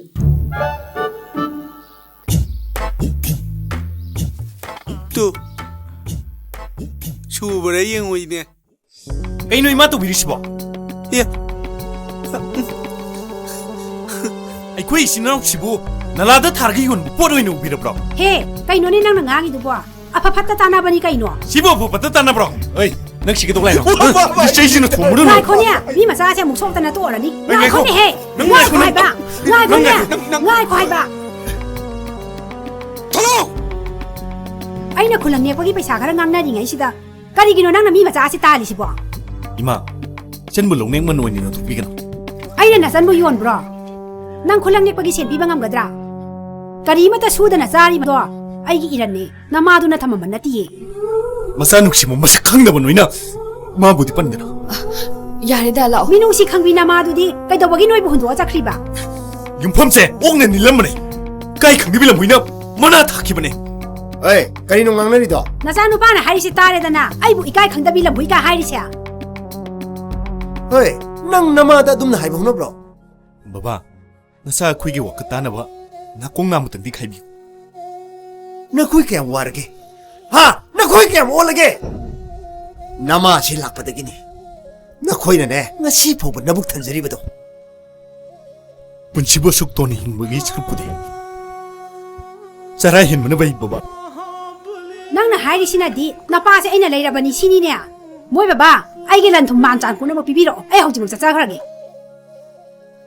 ai namada la le hayo namada la le hayo khurmo baba 마기 마품다 참을 코이라 모아랍수 이거름자 바바기 마품다 로투는 레르바 누파 오이버기 색담다 아무다는 우즈키게 거리 낭고 머네 이거도 푹탁 비비야고 낭고 머네 이거도 푹탁 비비야고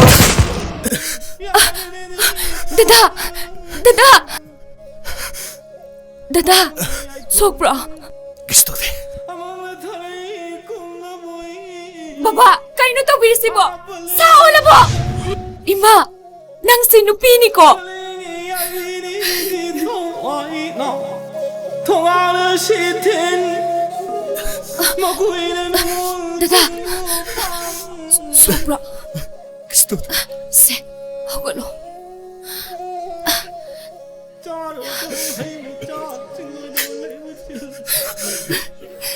Aise, nangi nanaw pa oy na poem di kay gino. Asok patra bay mong sida. Nang kay gisoy na iboy na poem ino. Ayo! Nang kay gisoy na iboy na poem ino. Ayo da.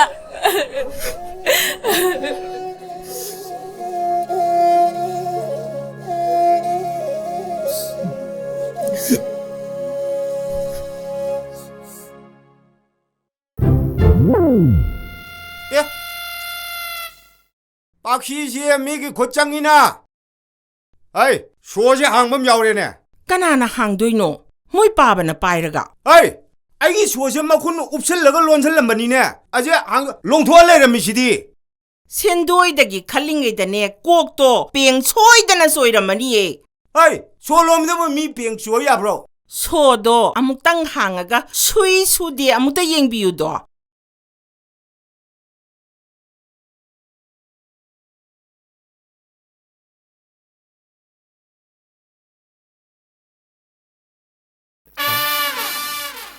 마뿜 ngạc tới ngay về đây thì sát phân năng hậu tập trạng này. 팥띠에다고 속 팥다바 누빠시 아묵다 핵탱 자락들이 마사기 누비 앙앙다 바우바 핵 타자바 ngam디에다고 싸나 탁나나바 파자나 셈사라가 탐마바시 바우바 마복시나 팥들이수 후 하범도 보이 칸다나 하우동다 하나 비자라가 nga이라가 싸여와니 어이 섹신 메두 파립니네 아이 시대셔로 하우동도 하나 핫분을 파더라 아이나부 모이 빠바다 싸기엔 상두다 후 합살라가 비자가더라 하이바 아이 낭나 통타 이도 싸바 탁보다 예몽나브라 하이드나 하우동도 하나 테스트 홀림니네 굽만 랑만 나나 딸리고 이마 잘 놀아보 로이래 아이 부터라 아게 와래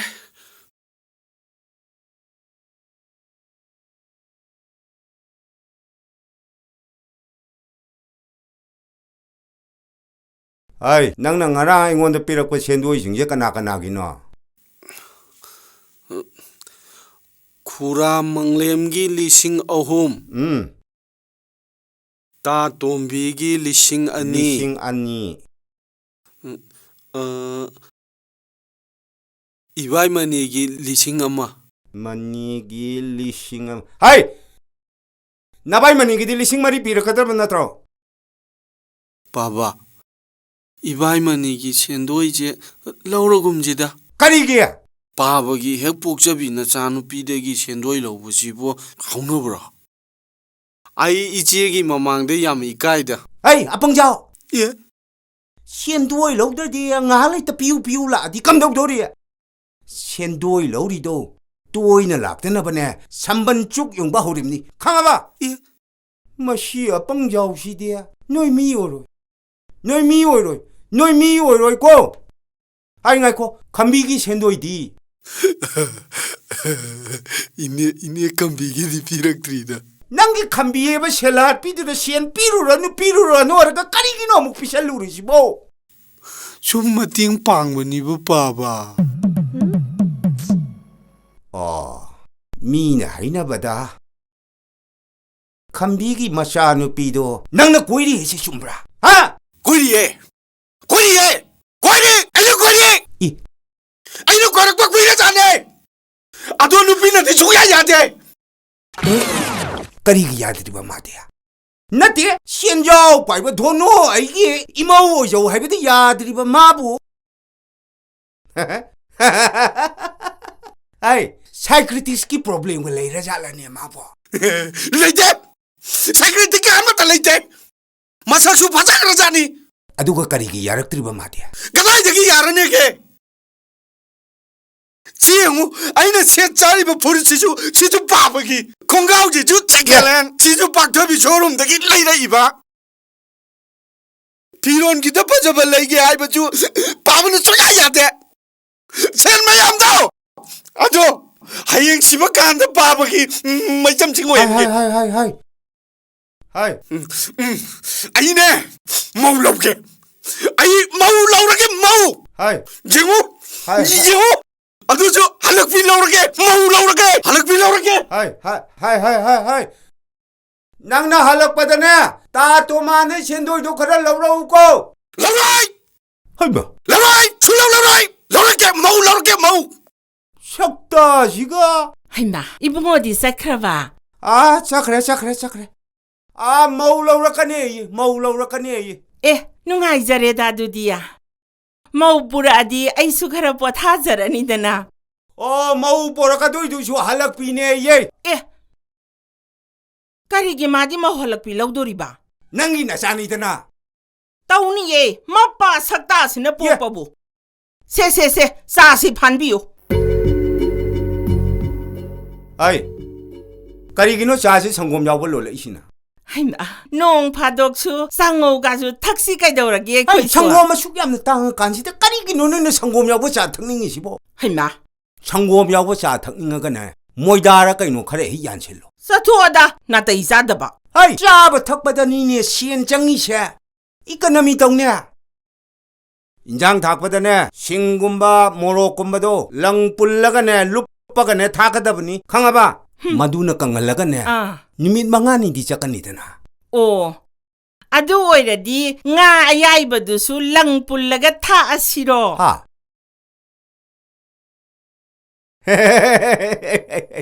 야니네 마두시와 Masidiba, masi sarak palay do, lawgam ta uramoye, likraponi. Hawdong arang bidubo. Hayma, hawdong da mukti sa rudrabasu na sano pagine da na lolagpane, hu hapta bane. Ha.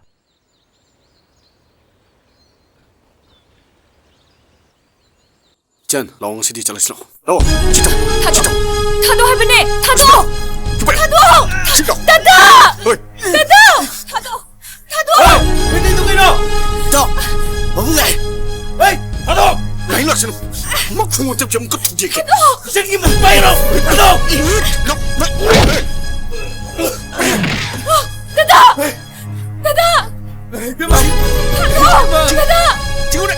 Cikgu dah, Dada. Kau dah cuba. Kenapa lagi? Tato. Lau tu lau jangan.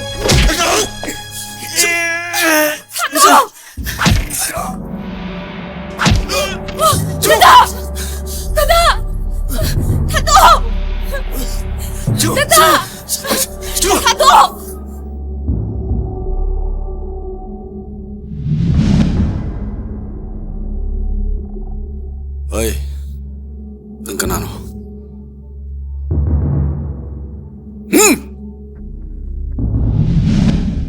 Ito. Oi. Nang ito ay lamita to. Ito. Asinalo nito. Ha. Kaya ayos mo. Ay ako. Ayaw de. Papa ayaw de.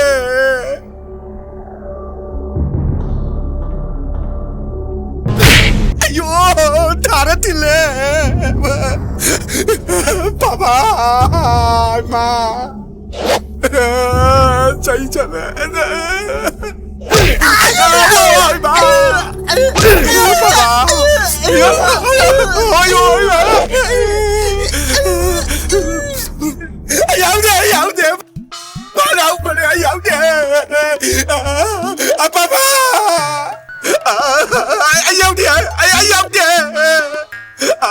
Ayaw dia. Mana tahu dia nak tahu mana. Ayo bos sandito. Okay. Cai je jauh. Ya kalau kedua tahu jangan. Ayo bomi. Ayo boy. Okay. Ramai dah semua. Betul. Ayo ma. Papa. Ayo ma lôi ra tiền. Oglo. Không có kìa. Oglo. Ayo.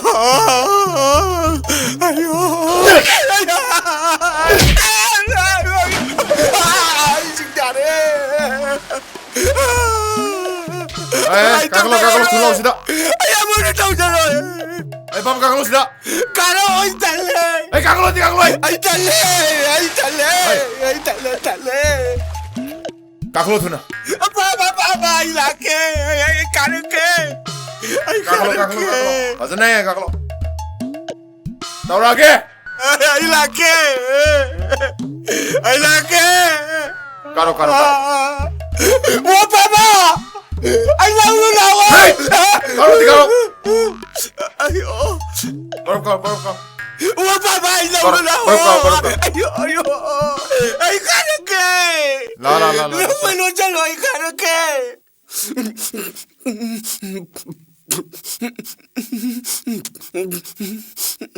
가로. 아유 동자라로. 에이. 노래잖아 아이야. 와 봐봐 이만 동자라로. 아유. 라레. 에이. 라레. 아이게. 라레. 빵푸다 purai. 아이 란자레. 아이 거르모. 아이 란자레. 하이 이몽시다네 ngamla 미 ꯌꯥꯝ ꯂꯩꯗꯣꯔꯤ 이마 ꯆꯥꯛ ꯊꯤꯔꯦ ꯆꯥꯛ ꯆꯥꯅꯕ ꯇꯧꯔꯁꯦ ꯆꯥꯛ ꯆꯥꯕꯒ ꯂꯥꯏꯔꯤꯗ ꯑꯩꯈꯣꯏꯅꯦ ꯌꯨꯝꯁꯤꯗꯒ ꯂꯩꯒꯗꯕ ꯀꯤꯔꯦꯗ ꯀꯩꯗꯧꯔꯒꯦ ꯏꯃꯥ ꯅꯪ ꯑꯩꯅ ꯁꯤꯟꯕ ꯌꯥꯗ꯭ꯔꯤꯁꯤꯅꯗꯤ ꯑꯁꯤꯒꯤ ꯅꯍꯥꯔꯣꯟꯁꯤꯒ ꯃꯔꯤ ꯂꯩꯅꯕꯒꯤ ꯑꯣꯏꯔꯦ ꯀꯩꯅꯣ ꯏꯃꯥꯅ ꯍꯥꯏꯕꯤꯔꯤꯗꯨꯕꯣ ꯍꯦ ꯑꯩ ꯅꯥꯄꯪꯗꯦ ꯑꯩ ꯂꯣꯏꯅ ꯇꯥꯔꯦ ꯏꯃꯥꯏꯄꯦꯝꯃ ꯅꯍꯥꯔꯣꯟꯒꯕꯨ ꯅꯨꯡꯁꯤꯅꯩꯅꯦ 이마나 떠오르바 터도세 아이코 얌나 와레 그마이 레요 하이노 헤 아이나 너희 망나바 가리 실리야 이마나 탁골랑두다 전제 투부덕이 나론 지나간 비레이바 아이원다가디 바우톡비라카노 아이나 가리 떠오르다나 가리기 덕더니 이망한테서 독부덕동네 자유코 비마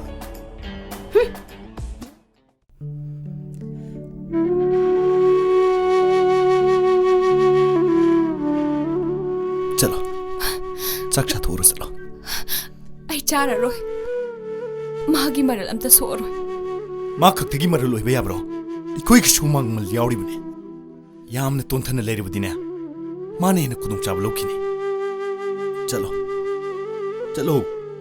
चक्चा थोड़ा चलो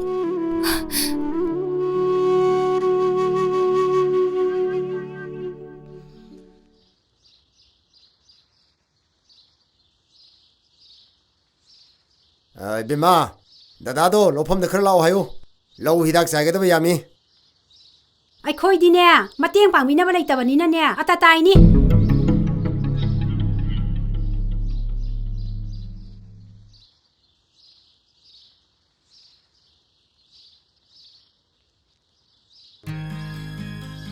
बेमा आई लबुक तंग चौके ngarangdagi arum lehau hauridubu kamaina chatke haino labuktada ngasi khara fare kaisu tawro adu orisu chatpa yaro heba horen khong inga mu haurakani se changu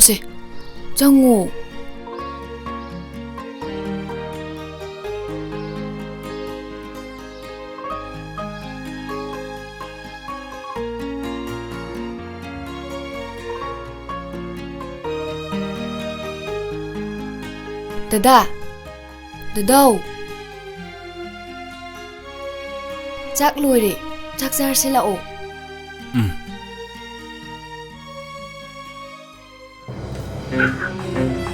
와ꯕꯅ ꯁꯤꯔꯦꯗ ꯃꯤꯅꯥꯏꯗꯣ ꯈꯥ ꯁꯦꯡꯉꯕꯅꯤꯅꯅꯦ ꯑꯩꯈꯣꯏꯗꯤꯅꯦ ꯉꯥꯏꯍꯥꯛꯇ ꯄꯣꯊꯥꯕꯒ ꯐꯪꯖꯗ꯭ꯔꯦ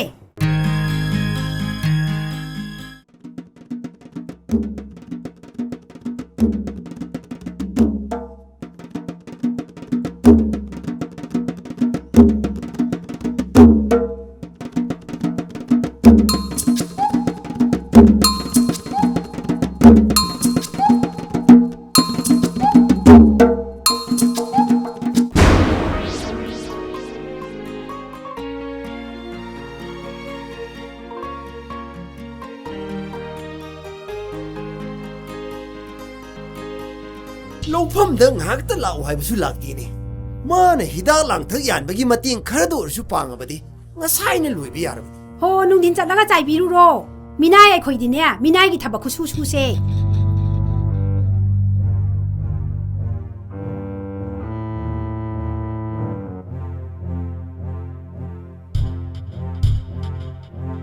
ꯅꯪꯗꯤ ꯀꯩꯗꯧꯔꯕ ꯂꯧꯕꯨꯛꯇ ꯂꯥꯛꯇ꯭ꯔꯗꯤ ꯍꯛꯆꯥꯡ ꯈꯔ ꯉꯝꯗꯗꯅ ꯇꯧꯕꯅꯦ ꯕꯕꯥ ꯍꯛꯆꯥꯡ ꯅꯨꯡꯉꯥꯏꯇ꯭ꯔꯗꯤ ꯆꯥꯛꯇꯨꯁꯨ ꯆꯥꯔꯨꯔꯅꯨ ꯀꯩꯅꯣ ꯕꯕꯥ ꯇꯧꯕꯤꯔꯤꯗꯨꯕꯣ ꯃꯁꯥ ꯉꯝꯗꯦꯅ ꯑꯩꯅ ꯆꯠꯍꯟꯗ꯭ꯔꯤꯅꯦ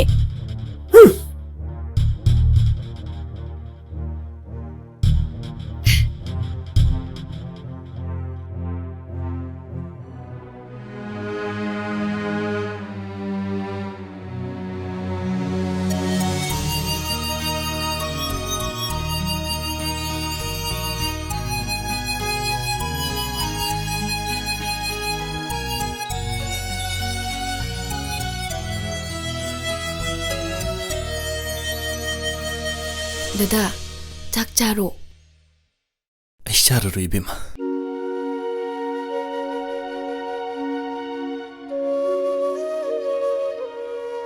Dada, chak chase. ꯑꯩ ꯆꯥꯔꯔꯣꯏ ꯏꯕꯦꯝꯃ Se, da, chago.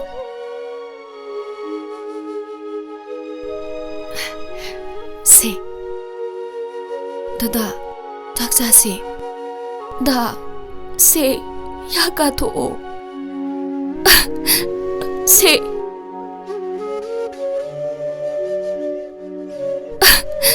Ay nung sidra mo.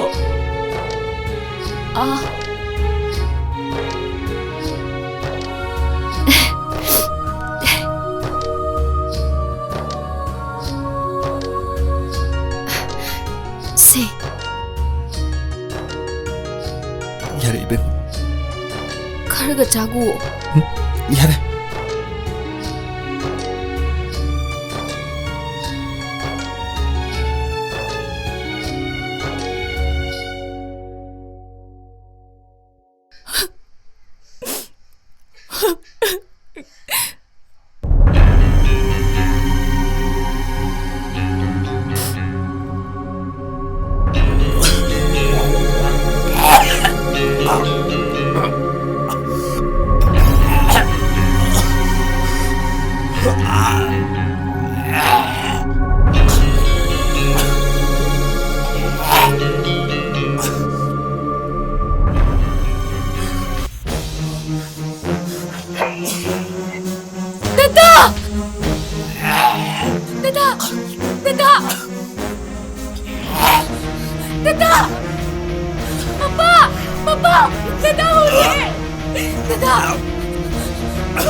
이마기 났다.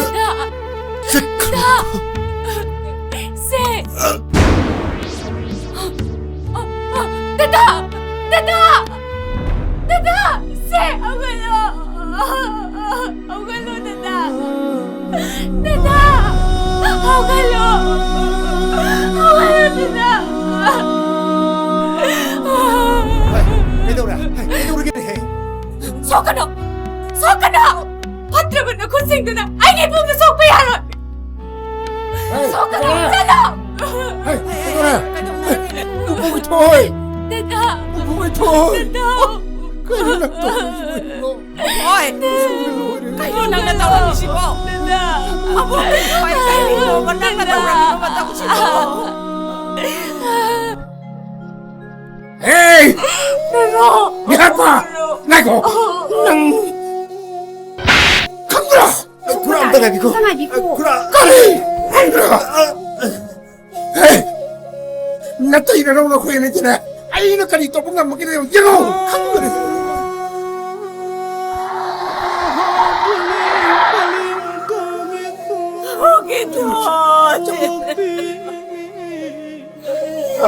이거 니 빠시가 누삐시기나 수제 호흡비가 핫더니 마마시는 복잡이니 어이 아시니 봐줄로 어이 난 아예 좀 물어 어이 아시니 봐줄로 som라 아 누삐 지부터 거네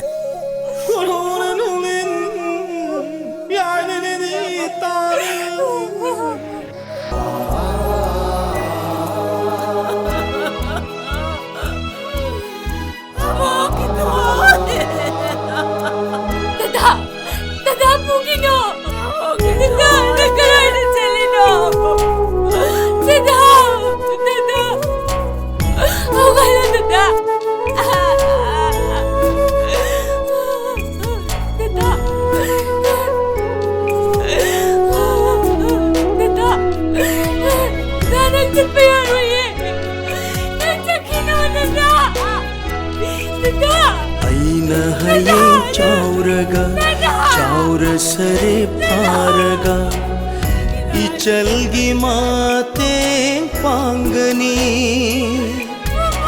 ꯑꯋꯥ ꯃꯩꯁꯥ ꯂꯥꯡꯍꯜꯂꯣ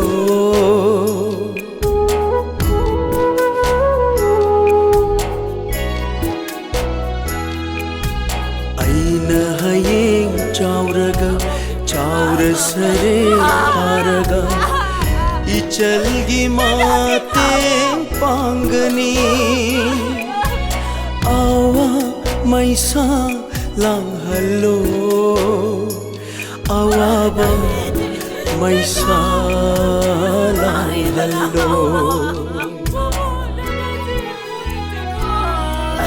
ꯑꯍꯥꯡꯕ 마lang atiyada ningstamna paiba ucekum pairasi unna ngasidi aigi ichal nungsibi chatlasi imagi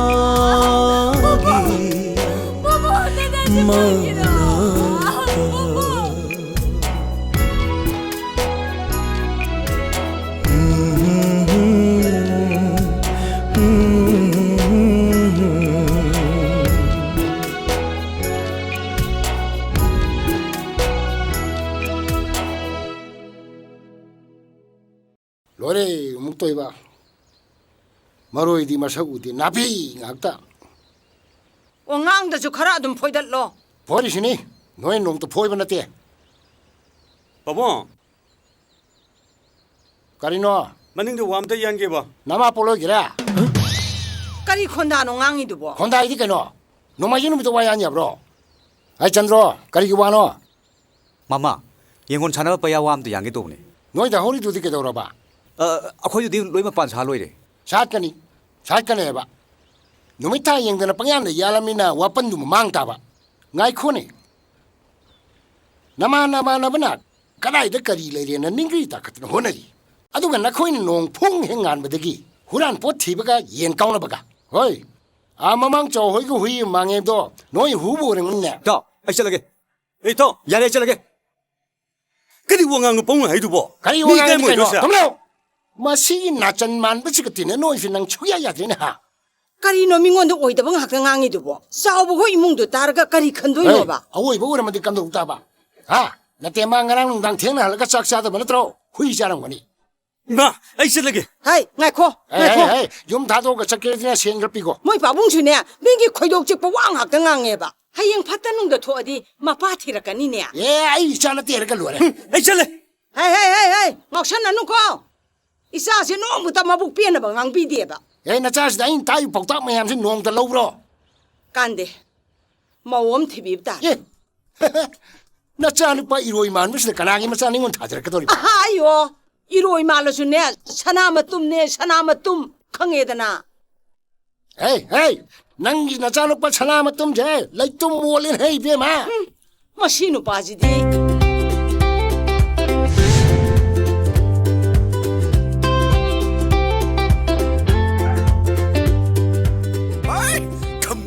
멋제 많이 감노. 지금 빠르가노. 에 군에. 빠르가 뚫리네. 빠르가노. 빠르가노 할까? 빠르가노네.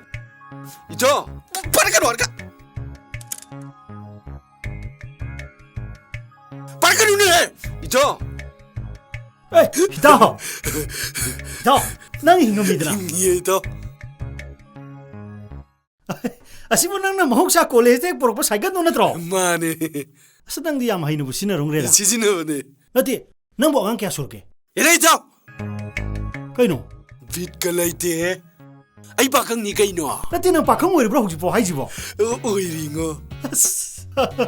Kaino nang pakang wari ga nang seli cara piroju kaino nang to jibo. Kedor ke jibo. Nanti ko. Jibo. Babung giru jibo. Mana koi babung gini. Si kongau ga jise keleng gini ngo. Kun mga biru ni ngo. 아도기 비제 짝지 들어 까마이 누비 방규노 위는 복. 아스 ꯑꯗꯨꯅ ꯑꯣꯏꯇꯥꯔꯦꯅꯦ ꯑꯩꯅ ꯄꯥꯝꯖꯕ ꯅꯨꯄꯤ ꯑꯃ ꯑꯩꯉꯣꯟꯗ ꯁꯨꯡꯌꯥ ꯌꯥꯗꯦ ꯃꯥꯅꯦ ꯑꯗꯨꯅꯅꯦ ꯀꯃꯥꯏ ꯌꯥꯗꯣꯏꯅꯣ ꯑꯗꯨꯗꯅꯦ ꯌꯥꯗ꯭ꯔꯤꯗꯣ ꯍꯦ ꯍꯧꯖꯤꯛꯀꯤ ꯃꯇꯝꯗꯗꯤꯅꯦ ꯌꯣ ꯇꯥꯎ ꯕꯥꯏꯛ ꯑꯃ ꯊꯧ ꯅꯁꯝ ꯅꯅꯥꯒꯗꯣ ꯀꯛꯊꯠꯂꯒꯅꯦ ꯅꯨꯄꯤꯅ ꯄꯥꯝꯅ ꯍꯣꯠꯅꯧꯅꯤ ꯅꯪꯕꯣ ꯑꯌꯨꯛ ꯈꯨꯗꯤꯡꯒꯤ ꯁꯥꯖꯦꯟ ꯇꯧꯔꯦꯗꯅ ꯁꯦ ꯁ꯭ꯃꯥꯔꯠ ꯑꯣꯏꯌꯨ ꯁ꯭ꯃꯥꯔꯠ ꯏꯇꯥꯎꯅꯁꯨ ꯇꯥꯛꯄꯤꯔꯤ ꯐꯔꯦ ꯑꯩ ꯄꯨꯝꯅꯃꯛꯇꯨ ꯂꯣꯏꯅ ꯇꯧꯔꯒꯦꯕ ꯇꯧꯔꯣ ꯑꯗꯣ ꯑꯩꯒꯤ ꯊꯃꯣꯏ ꯁꯣꯛꯄꯤ ꯊꯕꯛ ꯑꯃꯗꯤ ꯂꯩꯔꯤꯕ ꯀꯩ ꯊꯕꯛꯅꯣ ꯍꯥꯏꯁꯦ ꯏꯇꯥꯎꯅ ꯃꯇꯦꯡ ꯈꯤꯇ ꯄꯥꯡꯕꯤꯌꯨ ꯄꯥꯡꯒꯦ ꯃꯤ ꯀꯩꯗꯧꯕꯩ ꯄꯥꯡꯉꯣꯏꯗꯣꯏꯅꯣ ꯃꯤ ꯀꯔꯤ ꯊꯕꯛꯅꯣꯕ ꯑꯩꯈꯣꯏ ꯑꯗꯨꯋꯥꯏꯗ ꯗꯤꯁꯇ꯭ꯔꯤꯛ ꯀꯃꯥꯟ ꯑꯣꯏꯕ ꯂꯥꯜꯍꯧꯕ ꯑꯃ ꯂꯩ ꯂꯥꯜꯍꯧꯕ ꯃꯥꯅ ꯑꯩꯕꯨ ꯑꯩꯅ ꯌꯥꯝ ꯄꯥꯝꯖꯕ ꯅꯨꯄꯤꯗꯣ ꯑꯗꯨꯒꯤ ꯍꯥꯛꯇꯛꯇ ꯑꯩꯁꯦ ꯌꯥꯝ ꯊꯤꯅ ꯐꯨꯈ꯭ꯔꯦ ꯏꯇꯥꯎ ꯑꯁ ꯅꯍꯥꯔꯣꯟ ꯂꯩꯔꯒ ꯉꯍꯥꯟꯒꯩ ꯑꯩꯉꯣꯟꯗ ꯇꯥꯛꯂꯛꯇ꯭ꯔꯤ ꯀꯩꯒꯤꯅꯣ ꯃꯤ ꯏꯇꯥꯎꯒ ꯑꯩꯒꯗꯤ ꯉꯁꯤ ꯈꯛꯇ ꯊꯦꯡꯅꯔꯒ ꯍꯣꯏꯅꯦ ꯑꯗꯨꯕꯨꯗꯤ ꯆꯨꯝꯃꯤꯅꯦ 이따오비 나하론 파들이 시엔 톡드레미 능보 아이고 hꯧꯖꯤꯛ ꯇꯧꯁꯤꯔꯣ ꯉꯁꯤꯗꯤ ꯇꯧꯔꯒꯨꯝꯖꯦꯕ ꯑꯩ ꯃꯥꯒꯤ ꯂꯩꯐꯝ ꯈꯣꯠꯐꯝ ꯂꯣꯏꯅ ꯈꯪꯗꯣꯛꯑꯒꯦꯕꯀꯣ 이반이 가이드 ꯊꯦꯡꯅꯖꯦꯒꯦ ꯑꯩꯈꯣꯏ ꯑꯥꯎꯠꯄꯣꯁꯇ ꯂꯥꯛꯑꯣ 예 이다워 지 ꯂꯩꯔꯕꯣ ꯂꯩꯔꯦ ꯑꯩ ꯁꯤ ꯂꯩꯔꯦ ꯂꯥꯛꯑꯕꯅꯦ ꯑꯗꯨꯗꯤ ꯐꯣꯟ ꯅꯝꯕꯔ ꯄꯤꯔꯣ ꯑꯗꯨꯗꯤ ꯅꯪ ꯐꯣꯟ ꯄꯨꯊꯣꯔꯛꯑꯣ ꯑꯩ ꯍꯥꯏꯒꯦ ꯕꯦꯃꯥ ꯍꯧꯖꯤꯛꯇꯤ ꯅꯕꯨꯡꯒꯤ ꯊꯕꯛ ꯊꯧꯔꯝꯁꯨ ꯄꯥꯡꯊꯣꯛꯄ ꯂꯣꯏꯈ꯭ꯔꯕꯅꯤꯅ ꯅꯨꯃꯤꯗꯥꯡꯁꯤꯗꯤ ꯌꯨꯝꯁꯤ ꯁꯣ ꯂꯣꯟꯁꯤꯜꯂꯒ ꯄꯨꯄꯨꯒꯤꯗ ꯇꯨꯝꯃꯁꯤ ꯅꯕꯣꯛꯀꯕꯨꯗꯤ ꯇꯨꯝꯃꯤ ꯍꯥꯏꯕꯕꯨ ꯅꯨꯄꯤ ꯉꯥꯛꯇ ꯑꯣꯏꯕꯅꯤꯅ ꯄꯨꯄꯨꯁꯨ ꯋꯥꯈꯜ ꯂꯩꯇꯥꯐꯝ ꯈꯪꯗꯦ ꯄꯨꯄꯨ ꯗꯗꯥꯒꯤ ꯐꯤꯔꯣꯏ ꯂꯣꯏꯗ꯭ꯔꯤ ꯐꯥꯎꯕꯗꯤ ꯑꯩ ꯌꯨꯝꯁꯦ ꯊꯥꯗꯣꯛꯅꯤꯡꯗꯦ ꯁꯤꯗꯤ ꯌꯨꯝ ꯊꯥꯗꯣꯛꯄ ꯅꯠꯇꯦꯅꯦ ꯌꯨꯝ ꯂꯣꯟꯅꯔꯤꯕꯁꯤꯗꯤ ꯅꯨꯡꯗꯥꯡ ꯈꯛꯇꯕꯨ ꯑꯩꯒꯤ ꯌꯨꯝꯗ ꯇꯨꯝꯁꯦ ꯍꯥꯏꯕꯅꯤ ꯍꯣꯏꯗ ꯍꯣꯏꯗ ꯃꯇꯝ ꯈꯔꯕꯨꯗꯤ ꯌꯨꯝꯁꯤꯗ ꯁꯨꯝ ꯇꯨꯝꯖꯈꯤꯁꯅꯨꯗ ꯕꯣꯕꯣꯛꯀ ꯁꯨꯝ ꯄꯨꯟꯅ ꯇꯨꯝꯃꯒ ꯂꯣꯏꯔꯦ ꯄꯨꯄꯨ ꯕꯕꯥꯒ ꯏꯃꯥꯒꯗꯨꯕꯨ ꯊꯥꯗꯣꯔꯛꯈꯤꯔꯣꯏꯗ꯭ꯔꯣ ꯊꯥ ꯇꯔꯨꯛꯇꯤ ꯖꯦꯜꯗ ꯂꯩꯈꯤꯒꯗꯧ ꯃꯥꯜꯂꯤ ꯃꯈꯣꯏ ꯐꯠꯇꯕꯁꯤꯡꯗꯨꯒꯤ ꯀꯔꯤꯝꯇ ꯈꯜꯂꯨꯅꯨꯗ ꯏꯁꯨꯁꯤꯗꯤ ꯃꯔꯝ ꯆꯠꯀꯤ ꯐꯪꯖꯕ ꯆꯩꯔꯥꯛꯅꯤ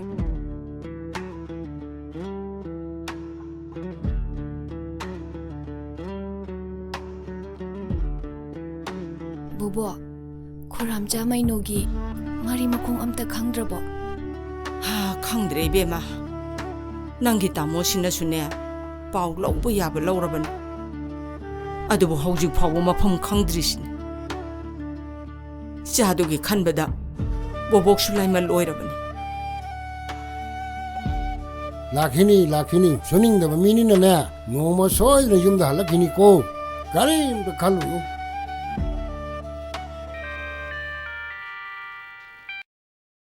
ꯍꯜꯂꯣ ꯊꯥꯅꯦꯜ ꯅꯪ ꯀꯗꯥꯏꯗ ꯂꯩꯕ ꯍꯥꯟꯅ ꯃꯐꯝꯗꯣ ꯑꯗꯨꯝ ꯂꯩꯔꯤ ꯁꯥꯔ ꯐꯔꯦ ꯑꯗꯣ ꯅꯪ ꯁꯦꯛꯁꯟꯗ ꯂꯩꯕꯀꯣ ꯀꯔꯤꯒꯨꯝꯕ ꯆꯤꯡꯅꯕ ꯂꯩꯔꯕꯗꯤ ꯅꯪ ꯃꯐꯝꯗꯨꯗꯒꯤ ꯌꯥꯝ ꯊꯨꯅ ꯇ꯭ꯔꯥꯟꯁꯐꯔ ꯇꯧꯒꯗꯕꯅꯤꯀꯣ ꯐꯅꯤ ꯁꯥꯔ ꯑꯗꯣ ꯅꯪ ꯁꯦꯛꯁꯟꯗ ꯂꯩꯕꯀꯣ ꯊꯝꯃꯦ ꯐꯅꯤ ꯁꯥꯔ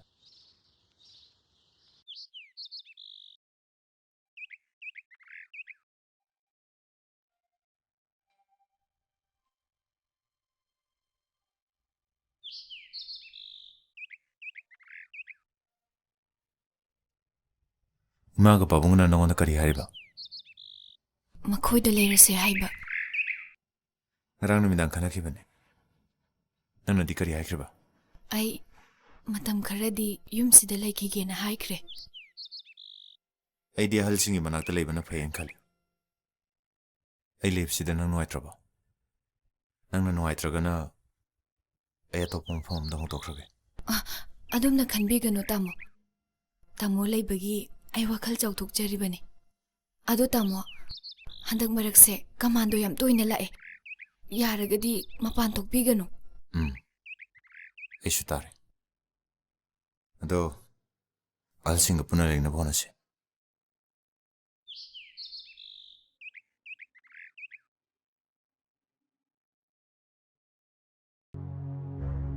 ꯌꯨꯝꯁꯤꯕꯨ ꯀꯅꯥ ꯀꯅꯥ ꯂꯩꯒꯦ?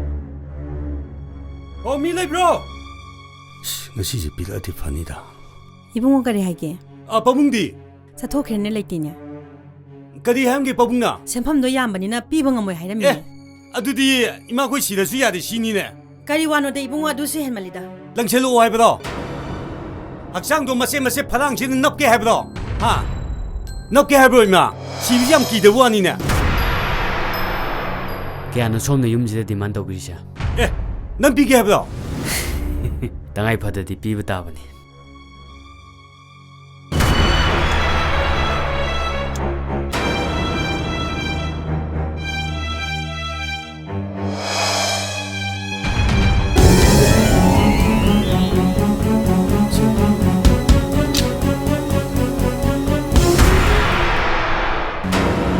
나야 해용원에 나게. 어이. 너는 열 굴라징도 널 불어. 널 부들어. 타든나랑 지가이되나. 지가이되나. 지리 마켓에 솔락번에. 지리 마켓 가는 낭. 마 농바이네. 이마이 이봉아 똑비로 시간이 또 이봉아 똑비로 야야 이봉아 똑비로 ai mất tu nào tục giờ rồi ấy là anh mất tu nào tục giờ rồi ấy ra nào nào imam được cần biểu imam được cần biểu ấy học sinh cần đâu để mà imam được cần biểu ấy thằng chết tao mà nó cố cái sai cái này ấy chết rồi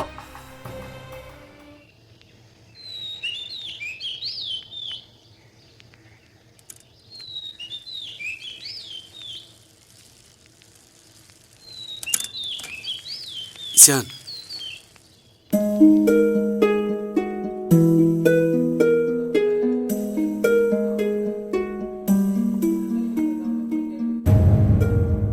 Anh ơi mà. Phâu đấu đi rồi.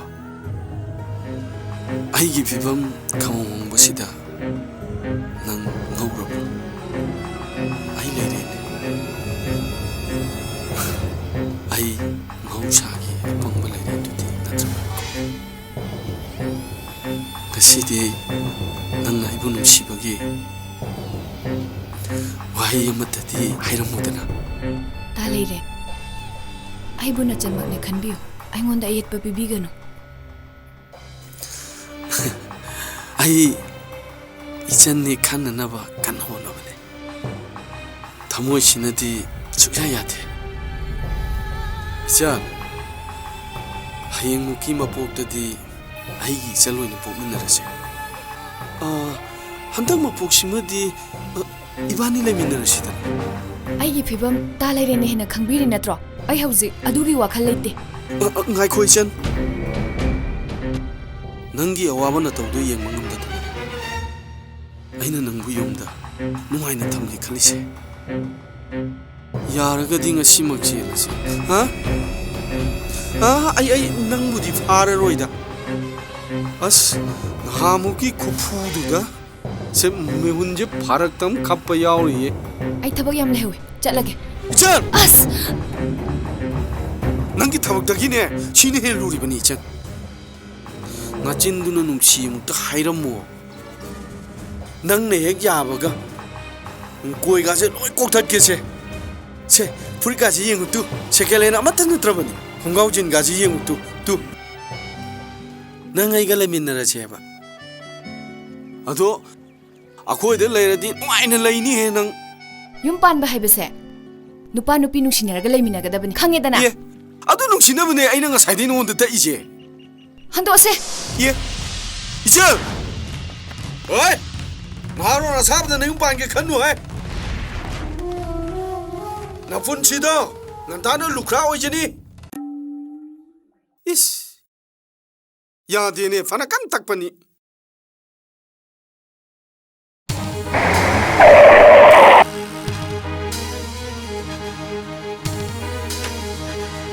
sium jini ko chalo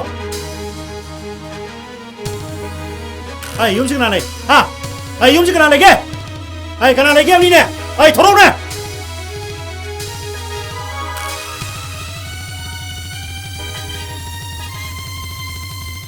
kayo birabano sir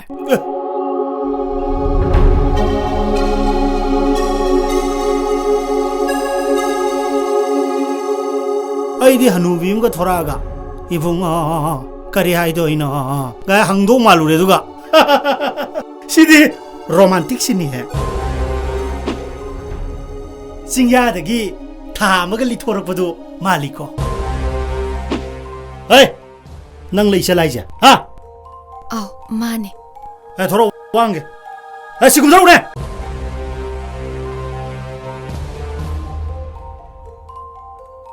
금 들어. 금 들어. 금 들어.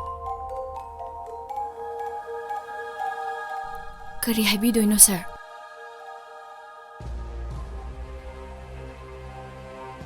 Kaino na nasa adam fajaramajina. Kai jajano. Sir na hanggadawdo dum hangbiyo. Kaino ne. Nang na sida naro na ma makhongda nungsi thori na pullaga thamme ji. Chumra. Misak unaramgani, sir. Misak kai sona de. Mina masak talakpada na. Isa na reba nupi msado mai masak te ubada thamoi da ting law phawne. Aina nang sai u kanda thamoi da sai ting law. Sir, setlibi uniform dugine magun ngak na wangang biyo. Ain haibase kaino mamutana na nebrak ramal. Vema yam faja nainare iko. Ain da na. Police ki thamoi bu uniform yom duna thamgadab ne abdudi. Ai di thengna rakte ne. Nang miyeng dudi khar kalli hai. Thagi mangalda numit ki me sai absin badi. Sakki magun mangge to iko. Ai fakhang ni ming na dablo. Daban chaba dablo. Nasi di yorge. Nangi saktam duda ai pangal kaim thoktre. Nangi saktam duda ai pangan punama dekre. Goodbye, chale.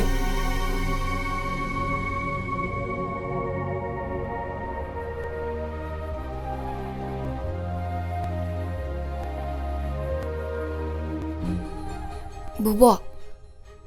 Makhoi la amisina kari haramino. Makhoi ki kangbu se yam toina lakadaba kangbu ni ko. Nang ne yum sida na thanda leiba yararo. Ngasidagi ne akhoi ki punna leiminarasi ko. Yum ase solon jalo. Bubo, tamudi leitro. Madi leiti ne. Yangoi abong ne nani tombi hoida ne maroi jar kita lauruge thajanna ba. Sango. Hoi bo.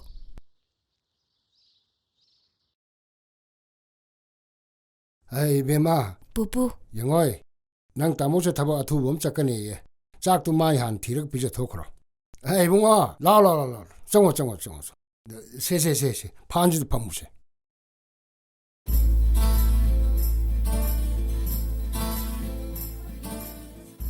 Ibunga. Ima. Ngasi ngarang je pau phangdraba. Ima itaw duma palam selang gadaw male. Ay som dati pau paselore.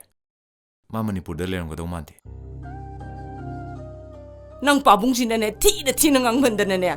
Isa do lebang khangdan chatkrimi. Masi nupi sidi bunga sar. Sit.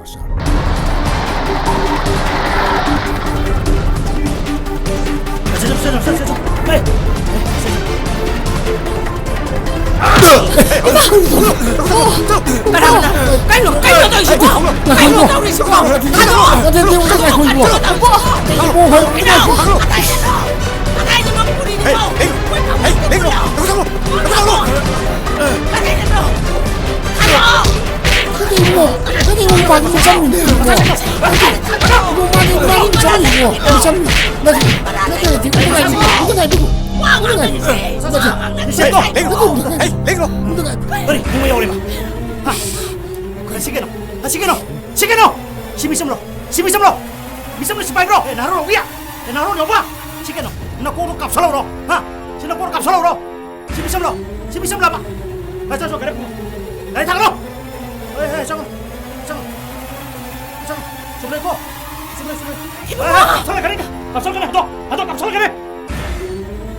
Ito, pare, और बोल से हम सुनो। तई कहीं नहीं क्या बने? नंग न नरे सब खाई गई किनो।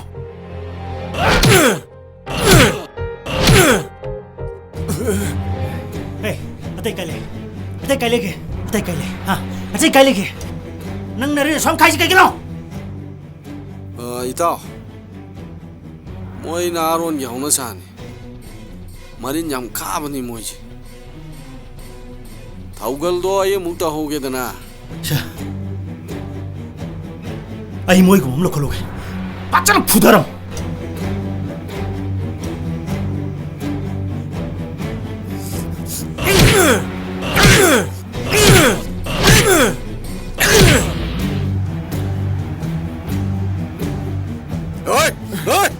남이도 영어. 아이 마사 강나라. 아, 낭나 이번 부키들랑 들어가 락나기보다. 나 시디에이나 구동 잡아도 나오래더라. 능.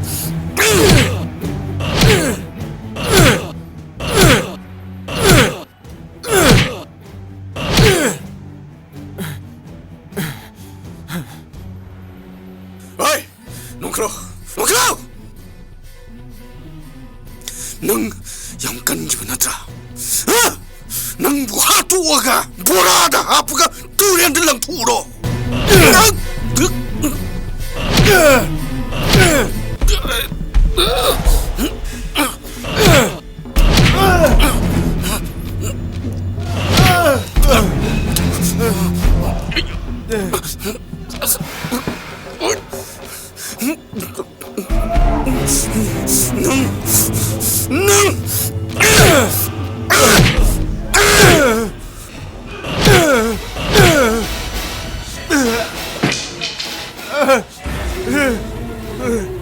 자와 마야포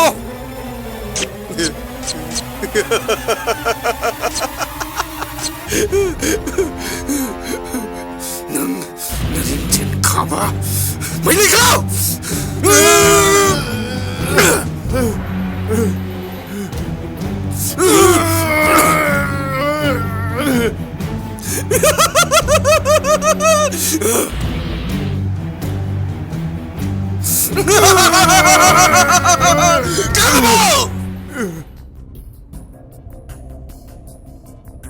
어이, 시담 들어. 어이, 마실러 부터세요. 많이 hinga 골로 시래. 럭터.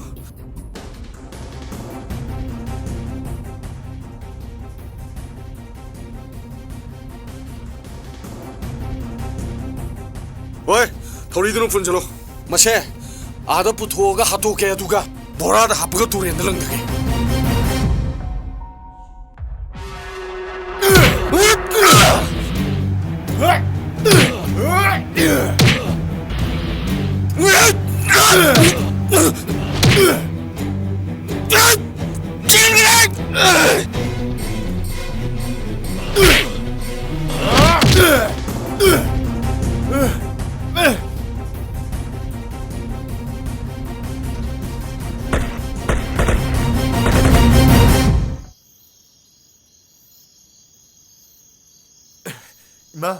이마. 바보. 이마.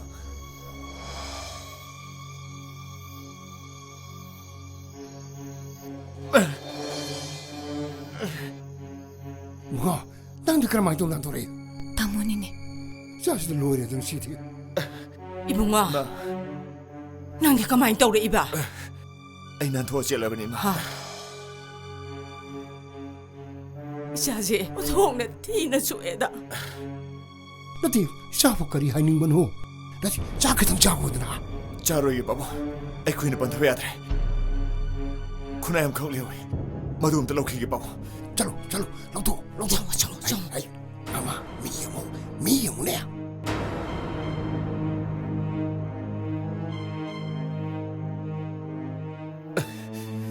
이봉아. 아이고, 난 콩똥고.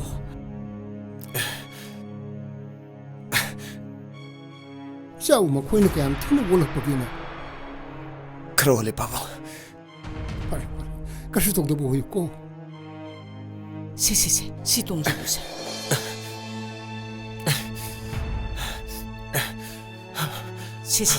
시보고세. 야리마. 아이 보르게. 시 파샬로네 낭보아. 로.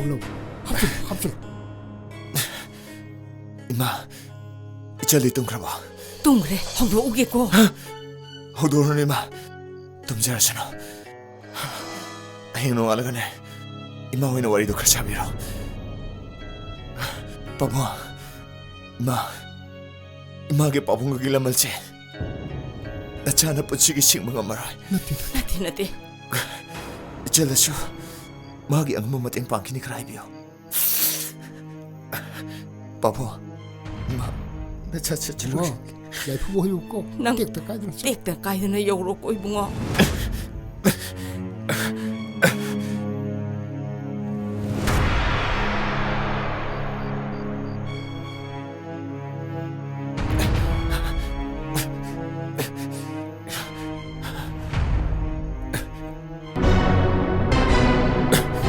Hey, nagkarano? Nagkarano kayo?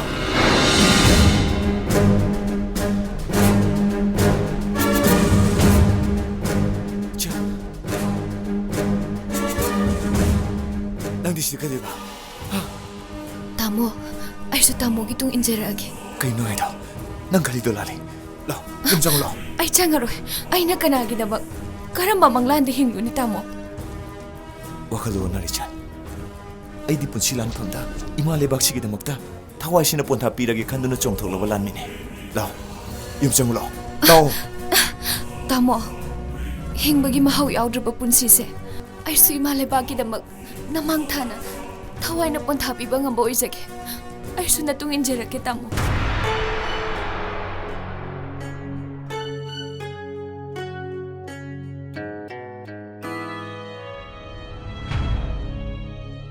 Nanggi wakal na duyor ba de?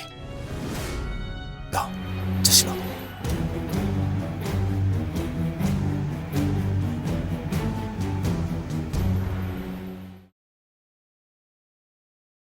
이봉아, 미워이백이 분치 하이브세 땅깍 나이는 짭바 콩샷 나하 오이링야기 방간 깔링야기 마담도 알로레바 마담다수 깐드는 라이오 하이브 야브나 띠니 타박 인캉 슈번 노방 아막드라바 마담다 아이코이브 욕비 탁비나바 미워이브나 마사 방나나바기 다먹다 라이펑가야 짰뚜나 하이제리바 니제리바 뽐나막 색이 원한 따이나보다 나 코이는 나짜싱 아두부 민웅시 맛이 람다 야우다나 옷비 내비라가 망한 기부두부 나띠 나 코이 시부 시번 나이로더브로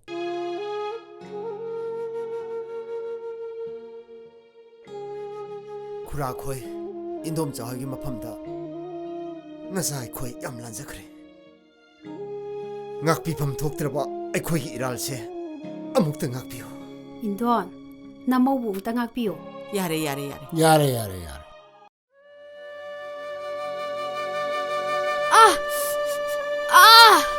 나예 나예 아랑시부 그만 쇼키는 아 오자 숨도보니 노밥도 까르게 해오자니 아두다 따락바 사이네 딜라게 해쿠시 야브니 얌람메힌 방아니 그다이디 아랑다 좀 많이 떠보이군 마기시 샤루 까이레 독터다 khara yeng thokpiro ai sembe abadi semjerage hidalang thak khara marang kaina pijade di yaroi ko yengjage yani isada matamduda ningthin layeng biram labadi thokirba thodok singse thoklamdaba su yaiko ninam kidreda 하이마 까이노 타박자 세하라가 숨팜나나 레이시보 아이나 하이시 낭원다니 에이 누삐 뿜나마 뿜방 따한미 누삐 낭기 수말랑데 투르부다기니 아이는 아시 뿜나마 망땅리버시 하우갈바싱도 어묵 닝장구라가 까이도도이노 윤당아 학다 짝루세 하이바 피 홍도 비루로 하이바 아이 살로이 하리시니 낭기 구동비다 아이 아무하나 옹라로이 까리기노 나 학탁다 아이나 아속이 하나 봤다박이 상을 넣으면서 까리기노 이사신가 아이는 랑자키베 일할시나 마포 구딩다 마빠 하이바밍 톨라도 아이 아무하나 방라로 사크로 맘마 오이방암다 미낭디 누삐락다 텔루라노 나사나 탄다 시제루로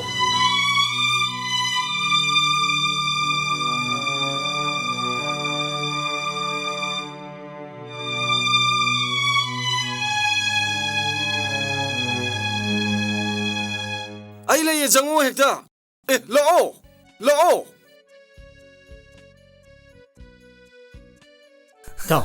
Dao kamai tore Dao Dao SP da sen khara pidradi ai suspense pak hanjan no mande boito piji gainu aina maram moiraga itau chu suspend chatpani ai ju nangina teng pangani dai tau ado pabung dulu pali singa kheketa haijira 하이제 아이 하이게 아도 이따 타닌가 이전가도 아이네 얌간나 티리바네 마도 렘나 똑바 야바나 데코 아이게 서스펜스다 한다 한자잖아 싱다만다 강대 빡딱하는 공빙 오퍼레이션 짜타거든 아이슈 야오네 이따 야오 라 정지로 에이 낭 챈는가 탐문어 좀 스노 화이팅 할거 야네 까로세 아 이마 하오 뚜 아이나 하이브 이마나버도 임판덕이네 마 아도 이마 개티엔덕이네 나 조금만 레이로봐 자그 비저기 두이네봐 hoi hoi 이따오지 마 사시 사시 파무이다 파무고 아이나 바본 거 토라게 이마 이따 콜바하네 바바 바바 아이나 하이브 이마나버도 임판덕이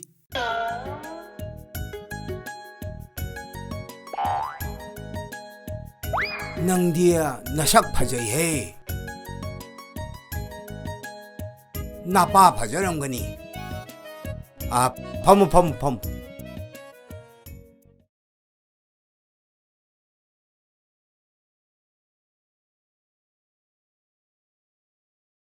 바바 바보 하우네 아이기 이마나버지기 ꯂꯨꯄꯥ 50,000 ꯈꯛꯇ ꯄꯤꯕꯤꯗꯕ ꯌꯥꯗ꯭ꯔꯦ 하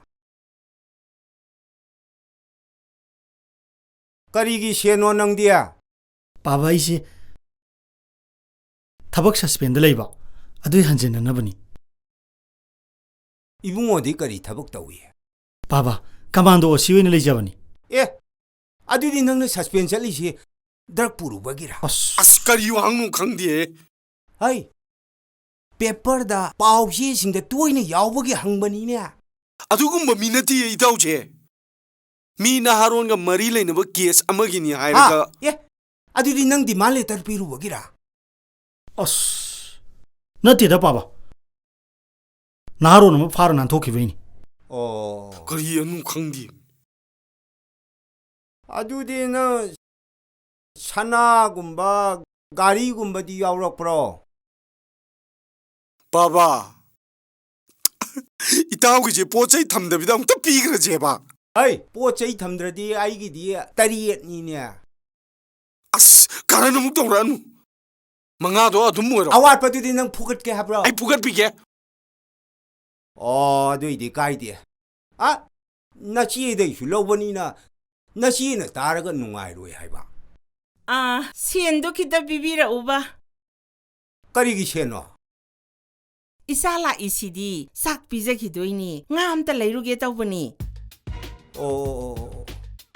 이사 싹 비자기 도이라 아우바바 탑나 라퍼 마루 마빵디 짜닝바 하우나 통가 비자가답니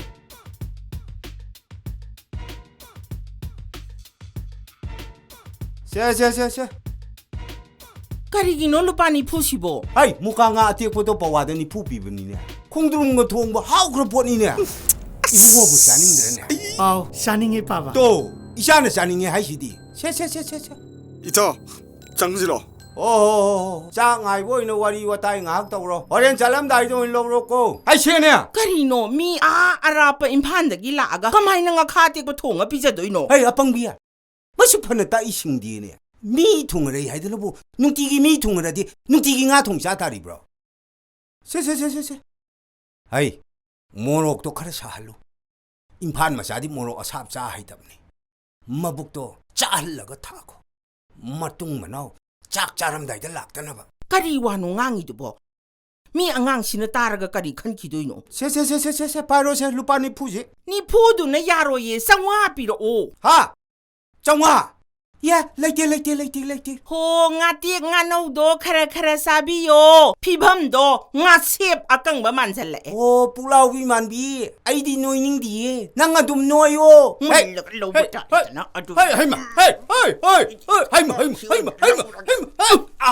하이마 사ring dum lay thorake 하 하이 사링이 내려가는 하이 실버를 까보 내려오고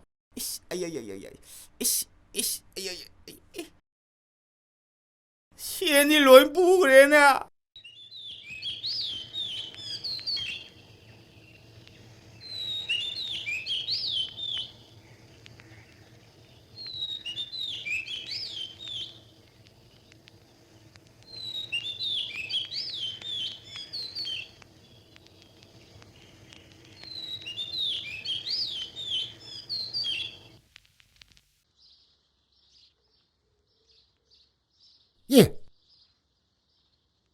handa handi halaidana ai noi nama tarabra iroi kare hai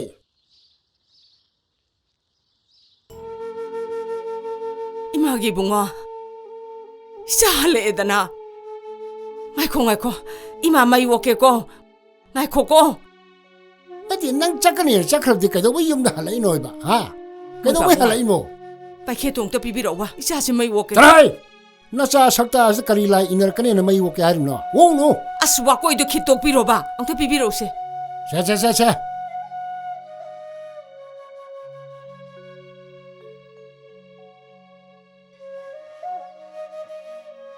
se kanto ase bunga imagi bunga nang matam asukui base kadai da leirui ima aina sukuina laktabsibu ima koina tige khandabro si thiri bani ne imadi nangi damakta khanbada tumpham chafam khangbana tene hey nang thibadana ipade senya mam tingam ni khangra atai da thira di phangro na a hospital gi mob ta chalaga thirini ai su mob ta chaken thorai ni khangra babo ai bom dang ngakpiu ye babo nasabo dang ngakpiu ai thabak kan sujaraga pabung goigi ne ai mateng pangjarage hey maino nang is toksan nab di nate ko ai toksadaba nate pabung ai toksanaba nate nasa lanjare nasabo dang ngakpiu pabung oh nang na dum na khalawdi ipan kai dum no na ngangu dage hawalo taibang pala sida masabun sida ba mama mapa kana laibagi nei bungo hayeng namaga aiga laitra matamda nang bu kana gi thongjin da lepu gadage ipana ngangi ba singse nang gi phana ba gaktani nei bungo pabo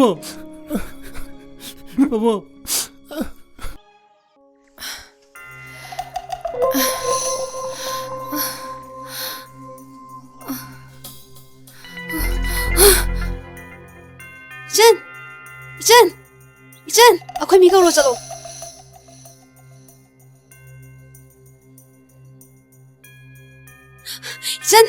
이젠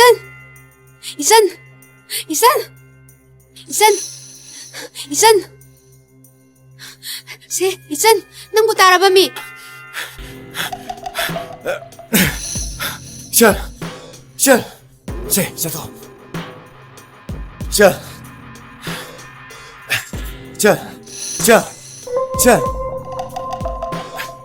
옳지.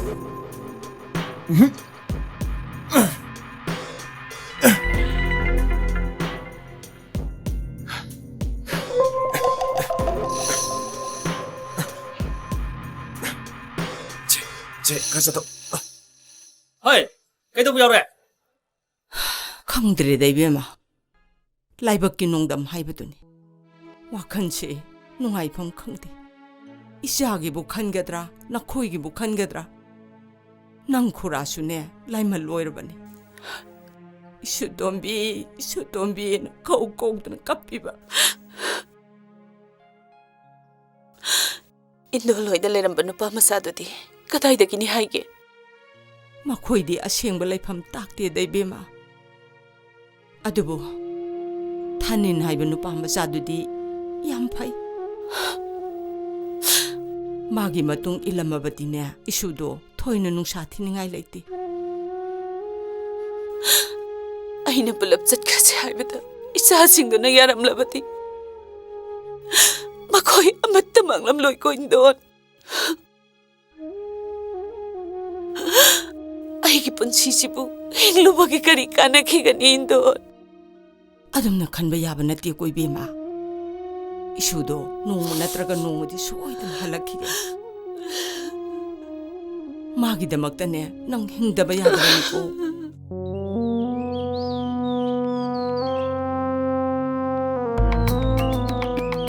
Yani doktor, somda rinjinbiyo. Doktor, somda rinjinbiyo.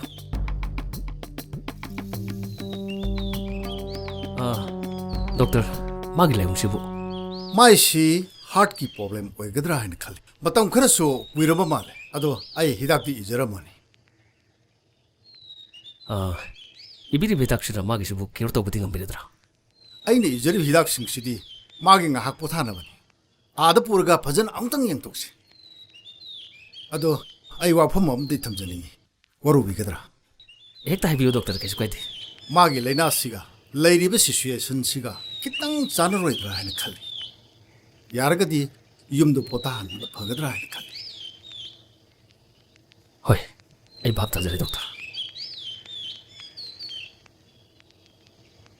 इबेमा नंगी लाइवंगसिगी मतंगदा आई doctor का कुपना worry सारे इखोगी लाइबक थिबा हाइगद्रा नंग इखोगी मफमसे पुन्ना थबक तौमिनबा यारदरा कईगिनो sir नंगी लाइवंगसे heart की problem ने अखोना लेरिबसे वार feel ने नंग मफमसे लेबद खुदोंग चाररोय अदुना युमदो पथारो हयेंग मक थिललगे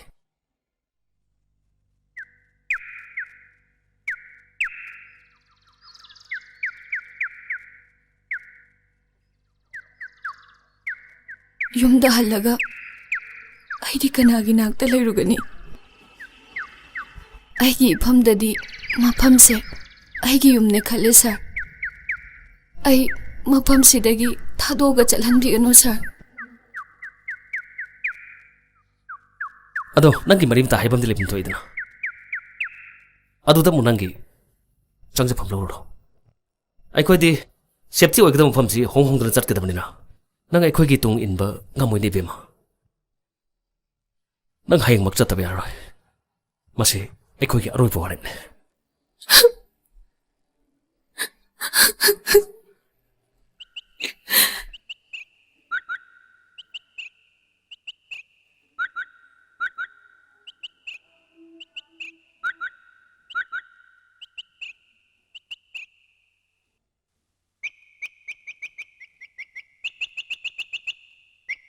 नंगना आदर लेरुबदा खुदोंग चानबगदमक इबुंगी साइतगिसु पांगबयाव पांगनी बेमा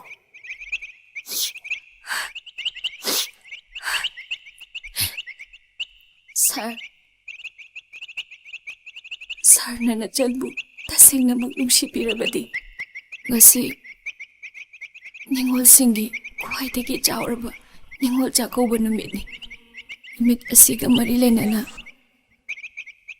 कईगुंबा खुदोल अमता निजगे पिबीगद्रा माने ngasi मितै संगी ख्वाइदगी चावबा नुमित निंगोल चाकौबा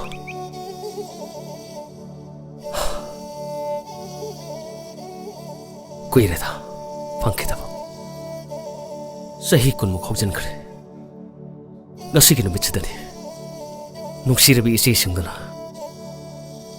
मौफुआगी कोकता नुंसिर नानबिखेबा नुंसिरबि इचल सिंगना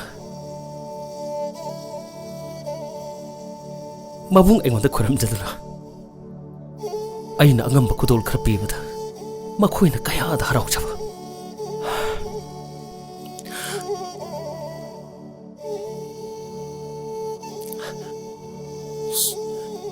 बेमा नंगना एगी पुनिंग बुनो थोन करे हायो इचल नबुंग एगोंदगी अपामदो करिन हायो नबुंग सोइदन पिकरे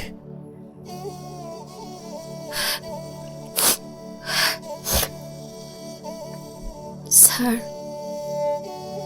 पांगन सोलबी नुबी बचा ओइबी अइना ngasiगी सोसाइटी सिदा इदोम हिंजबगी पांगल लेजदे अदुना इबुंगना नचलबु नुंसिबिरबदी ngasi निंगोल चाकौबगी खुदोल ओइना तामो थानिल से आई फमदा सिनाबियो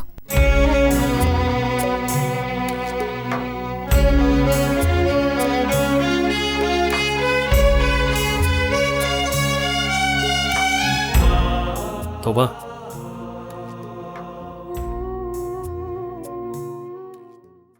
थानिल इचल हाइस केनो सर आइसु कइनो खनबदु मम्मी तुम लेओ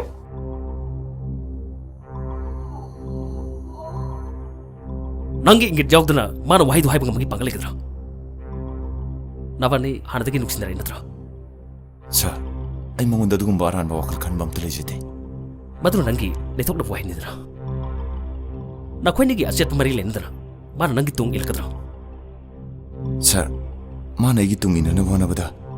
Aina ngamba thakta mabu thingna na bona ki. Adugo mathanda thawai thajabagi phibam lagla bada. Tangai fadana look ki favor da aina mabu pujirakpani.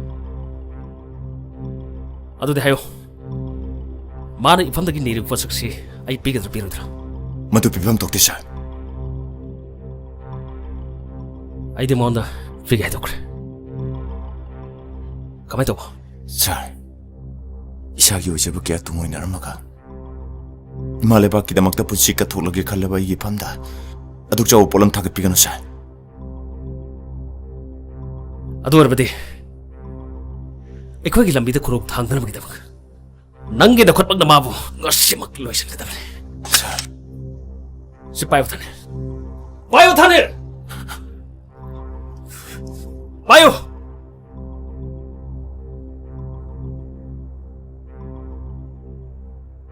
madu kan double arbade nangna party ki sana pathap wanglan thap to bagi dabak nang su serak pang thabale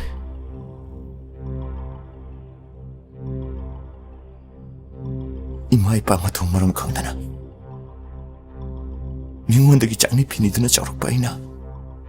Makhoidugi laman singma ngamdrabasu. Pokna pham imasigi laman kharadang orbasu singjige khalliba aina. Lanjadrabi nupi macha amabu hatpadi. Aigi khuchina ngamjaroi sir. Pham thokpa cheraktadi. Isai thanda pijagi sir. Ima lebang he fare. Lai ko thane. Khambigno sir. Lai ko hai bare.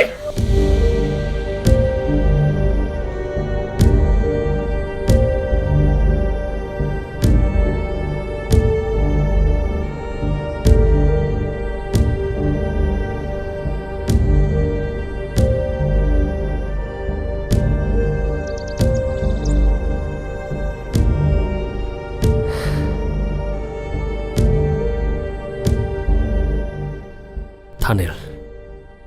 Engon de yango Thanel. Sir. Nangumba pokna pham imagi mapari atang mare. Ai nangi pungning thawdok ni yang mare. Nang hengmak ichal mapudra sakro. Sir. Kamando ki torture soksil bana sado. Matam khar potharu da yaro. Isal gana khoi na ne overground la ra ai khoi thabuk kai dra bun to bu na khoi na safa ga dam phama ai na soidra sin gane God bless you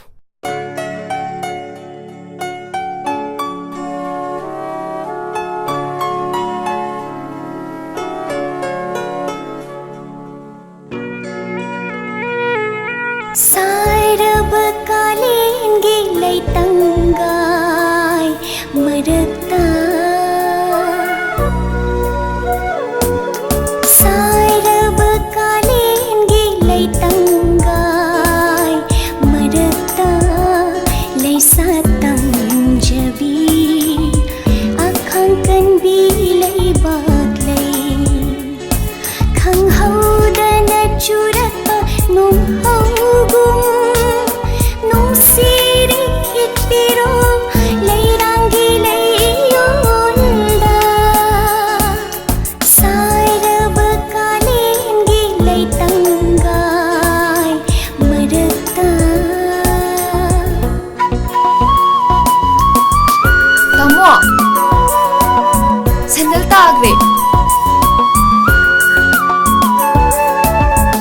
Kai dino? Tu ada lei re.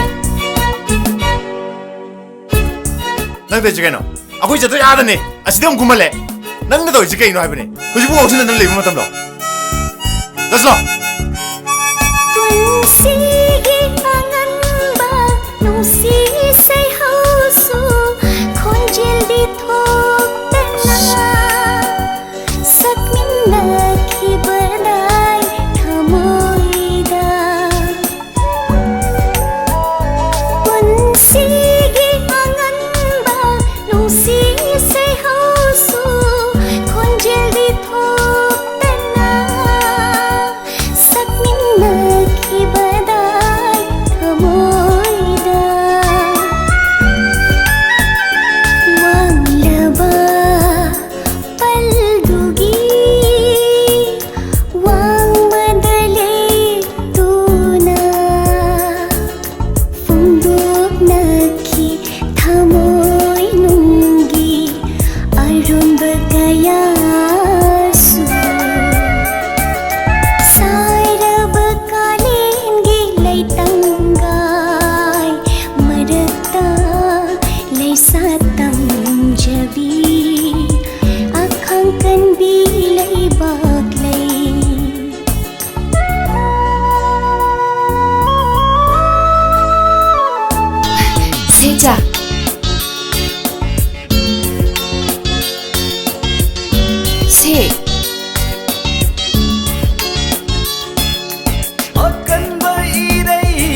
ꯂꯩꯆꯦꯜ ꯀꯌꯥ ꯊꯣꯛꯈ꯭ꯔꯁꯨ ꯏꯇꯤꯟꯐꯝꯗꯤ ꯑꯃꯠꯇꯅꯤ ꯄꯥꯛꯂꯕ ꯏꯄꯥꯛꯇꯨꯗ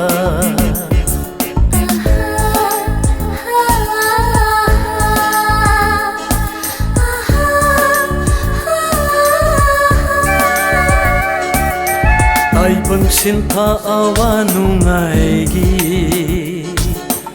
ꯂꯦꯡꯗ꯭ꯔꯕ ꯄꯨꯟꯁꯤ ꯈꯣꯡꯂꯣꯏꯅꯤ ꯅꯪꯗꯤ ꯑꯩꯒꯤ ꯄꯨꯜꯂꯕꯅꯤ ꯉꯁꯤꯗꯩ ꯅꯨꯡꯁꯤꯕꯒꯤ ꯊꯧꯔꯤꯁꯤꯅ ꯀꯥꯏꯅꯕ ꯌꯥꯔꯣꯏ ꯃꯄꯣꯛ ꯈꯨꯗꯤꯡꯒꯤ ꯀꯥꯏꯅꯕ ꯌꯥꯔꯣꯏ ꯃꯄꯣꯛ khudingi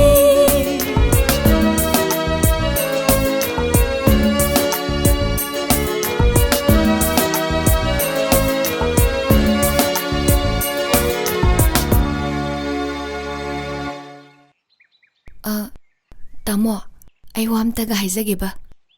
Yabigadra. Karigiyadani, hayo.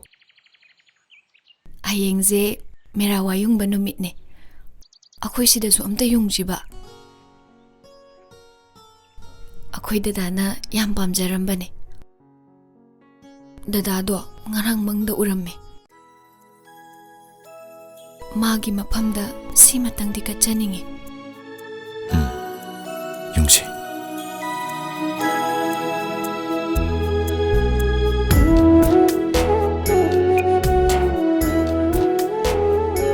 징클라시라 아우 징클라시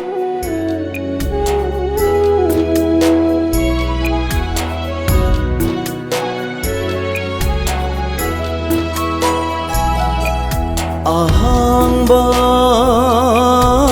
malang atiyada ningtamna paiba uchekum pairasi punna ngasidi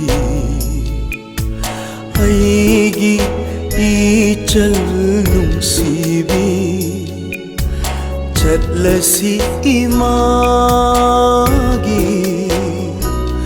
manata ahangba malang atiyada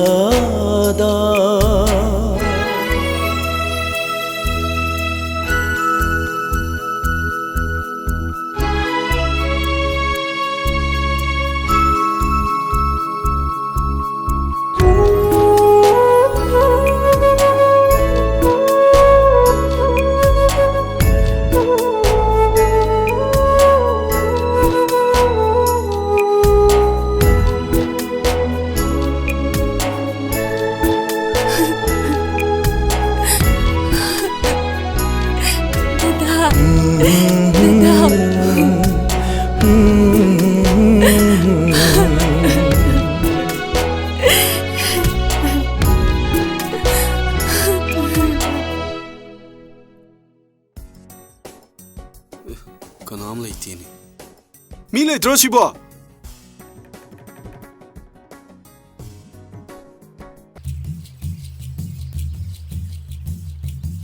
Ito. Isa nito.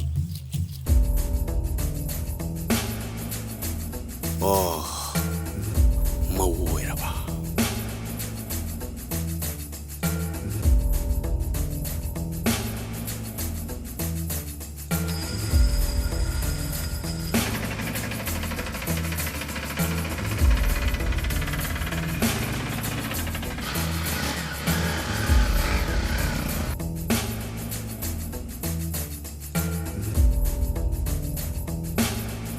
Yare sida khambiro.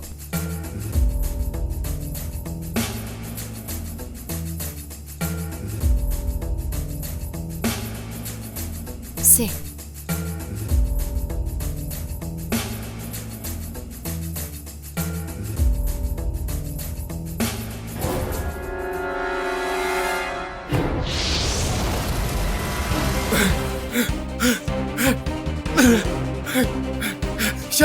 자, 빨리. ꯀꯩꯗꯧꯔꯒꯦ ꯇꯥꯃꯣ? 놔주세요. 그만 놀래 그 생일로. 하, ꯀꯩꯅꯣ ꯍꯥꯏꯁꯤꯕꯣ? 타모디. 타모디. 그만이 분명히 찔러. 네. 찔러.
Tanin!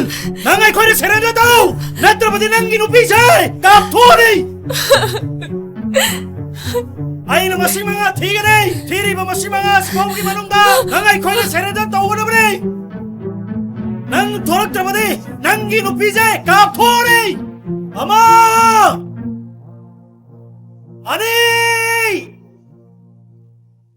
Ahong. Mari.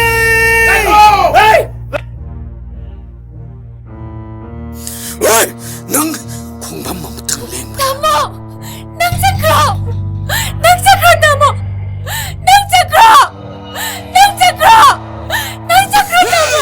능 깝초르나. 능 나무. 너. 낭자크로, 나무. 능.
Ma.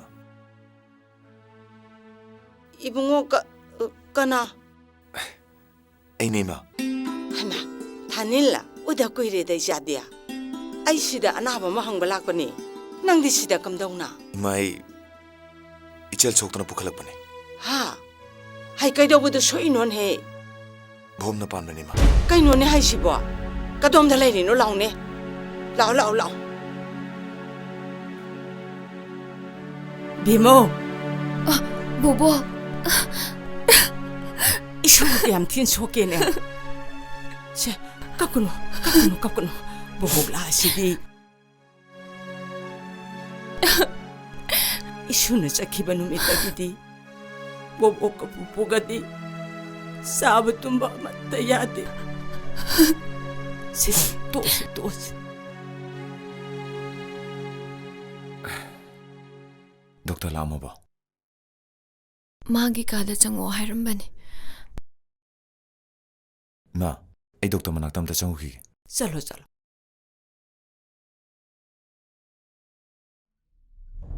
Doctor ꯑꯝꯇ ꯆꯪꯖꯔꯛꯀꯦ ꯑꯧ ꯂꯥꯛꯑꯣ ꯂꯥꯛꯑꯣ ꯆꯪꯉꯣ ꯐꯝꯃꯣ ꯃꯥꯏꯁꯤ ꯈꯔ ꯁꯦꯔꯤꯌꯁ ꯑꯣꯏꯔꯦꯅꯦ ꯍꯦꯟꯅ ꯈꯨꯗꯣꯡꯊꯤꯕ ꯊꯣꯛꯇꯅꯕ ꯃꯄꯥꯟꯂꯣꯝꯗ ꯍꯥꯟꯅ ꯄꯨꯅꯕ ꯇꯧꯁꯤ ꯑꯗꯨꯒꯅꯦ ꯀꯔꯤꯒꯨꯝꯕ ꯄꯨꯂꯤꯁꯅ ꯈꯪꯈꯤꯕ ꯊꯣꯛꯂꯕꯗꯤ ꯅꯉꯣꯟꯗꯁꯨ ꯑꯋꯥꯕ ꯇꯥꯒꯅꯤ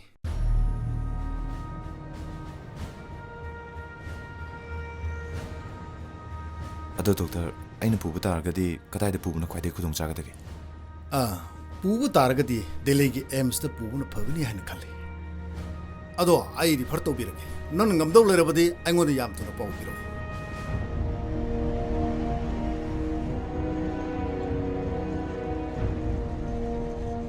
ꯃꯣꯏ ꯄꯥꯕꯨꯡ ꯄꯥꯎ ꯑꯃ ꯇꯝꯒꯦꯅꯦ ꯍꯥꯏ ꯀꯔꯤ ꯄꯥꯎꯅꯣꯅꯦ ꯑꯗꯨꯕꯨꯔꯣ ꯏꯆꯟꯗꯣ ꯁꯤꯗ ꯂꯩꯔꯝꯕ ꯅꯨꯄꯥ ꯃꯆꯥꯗꯨꯒꯅꯦ ꯄꯨꯟꯅ ꯂꯩꯃꯤꯟꯅꯔꯝꯃꯤꯕ ꯍꯥ ꯀꯗꯥꯏꯗ ꯑꯁ ꯃꯅꯥ ꯃꯅꯤꯟ ꯅꯥꯏꯕ ꯌꯥꯕ ꯅꯠꯇꯦꯀꯣ ꯑꯁ ꯏꯆꯟꯗꯣ ꯌꯥꯝ ꯈꯨꯗꯣꯡꯊꯤꯕ ꯇꯥꯍꯧꯔꯦꯗꯣ ꯀꯩꯗꯧꯔꯒꯦ ꯍꯥꯏꯔꯤꯁꯤꯕꯨ ꯁꯠ ꯍꯥꯏꯔꯛꯎꯅꯦ ꯏꯆꯟꯗꯣ ꯄꯣꯝꯅ ꯄꯥꯟꯗꯅ ꯌꯥꯝ ꯊꯤꯅ ꯁꯣꯛꯇꯅ ꯂꯩꯍꯧꯔꯦ ꯃꯄꯥꯟꯗ ꯄꯨꯗ꯭ꯔꯗꯤ ꯌꯥꯔꯔꯣꯏ ꯍꯥꯏꯌꯦ ꯑꯁ ꯅꯪꯅ ꯃꯔꯥꯏꯕꯛ ꯊꯤꯈ꯭ꯔꯦꯗꯀꯣ ꯏꯁꯨꯗꯣ ꯍꯩ ꯃꯃꯥ ꯈꯣꯏ ꯊꯣꯔꯛꯈ꯭ꯔꯕꯅꯤ ꯃꯈꯣꯏꯒ ꯇꯥꯟꯅꯔꯨꯔꯁꯤ ꯍꯣꯏ ꯍꯣꯏ ꯑꯁꯤꯒꯗꯤ ꯇꯥꯍꯟꯕ ꯌꯥꯕ ꯅꯠꯇꯦꯀꯣ ꯈꯪꯕ꯭ꯔꯥ ꯕꯦꯝꯃ ꯍꯩ ꯄꯨꯄꯨꯁꯨ ꯌꯥꯎꯔꯛꯑꯦ ꯄꯨꯄꯨ ꯍꯦ ꯄꯨꯄꯨ ꯀꯔꯤꯒꯤꯅꯣ ꯏꯁꯨ ꯀꯞꯄꯤꯕꯕꯨ ꯀꯞꯀꯅꯨ ꯀꯞꯀꯅꯨ ꯄꯨꯄꯨ ꯍꯣꯏ ꯑꯩꯈꯣꯏ ꯁꯨꯌꯥꯝ ꯂꯩꯔꯕꯁꯤꯗꯤ ꯌꯦꯡꯉꯣ ꯅꯃꯥ ꯑꯩꯈꯣꯏꯁꯨ ꯕꯦꯡꯒ꯭ꯂꯣꯔꯗꯒꯤ ꯊꯣꯔꯛꯑꯦ ꯍꯥ ꯅꯕꯣꯛꯀ ꯑꯩꯒ ꯆꯠꯂꯒꯅꯦ ꯐꯖꯅ ꯋꯥꯔꯤ ꯁꯥꯔꯨꯔꯕꯅꯤ ꯃꯈꯣꯏ ꯍꯧꯖꯤꯛ ꯂꯥꯛꯑꯅꯤ ꯄꯨꯄꯨ ꯂꯥꯛꯑꯅꯤ ꯏꯕꯨꯡꯉꯣꯗꯤ ꯀꯗꯥꯏ ꯆꯠꯈ꯭ꯔꯦ ꯍꯤꯗꯥꯛ ꯂꯧꯕ ꯆꯠꯈꯤ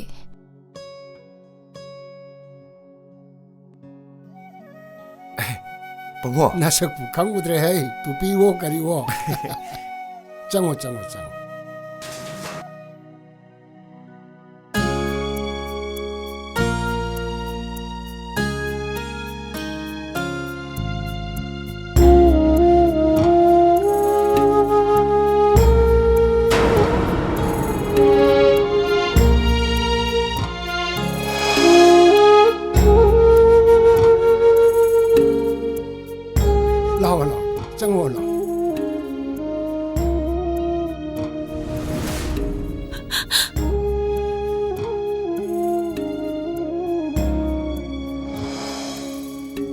이마가 바바가네.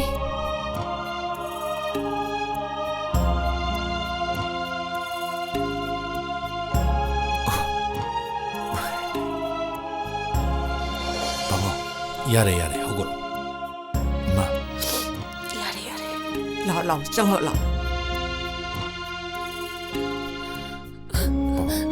산토비 이마기 이마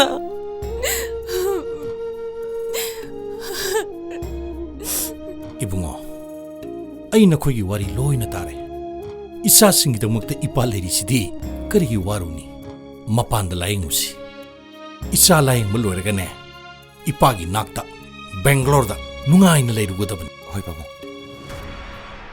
ꯃꯥꯃꯥ 이붕어 이사싱세 ngasimak ay 델리도 부족하게 아이코이 로이노마키 티켓수 깍서러버니 마마 와, 난 야이프보다 워휴고 이마키 북지엔 저보와이지 따라가네 마음은 난 못하겠다 방함디 마마 와자를 러버 이자가 이수고세 난 나는 우모 뽀피우고 마두먹 오이붕 감자게 마마 이붕어 낭 잘러 뿡어마마 카이기 프라이니 닥터 우너로 하이 이자자 너희 뽀짜이까지 로실로 하이 짠나부터 없이 ꯍꯣꯏ ꯂꯣꯏꯁꯟꯅꯕ ꯇꯧꯔꯁꯤꯁꯦ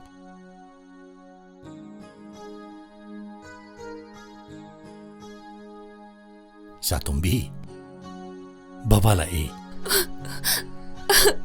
혹직디 이샤기 아왓바 아마tta 레헬라로이 바바 갑가노 그리기 갑비노 ngasidagi디 ipagi nakta nungaina leirurgadabani kapkan kap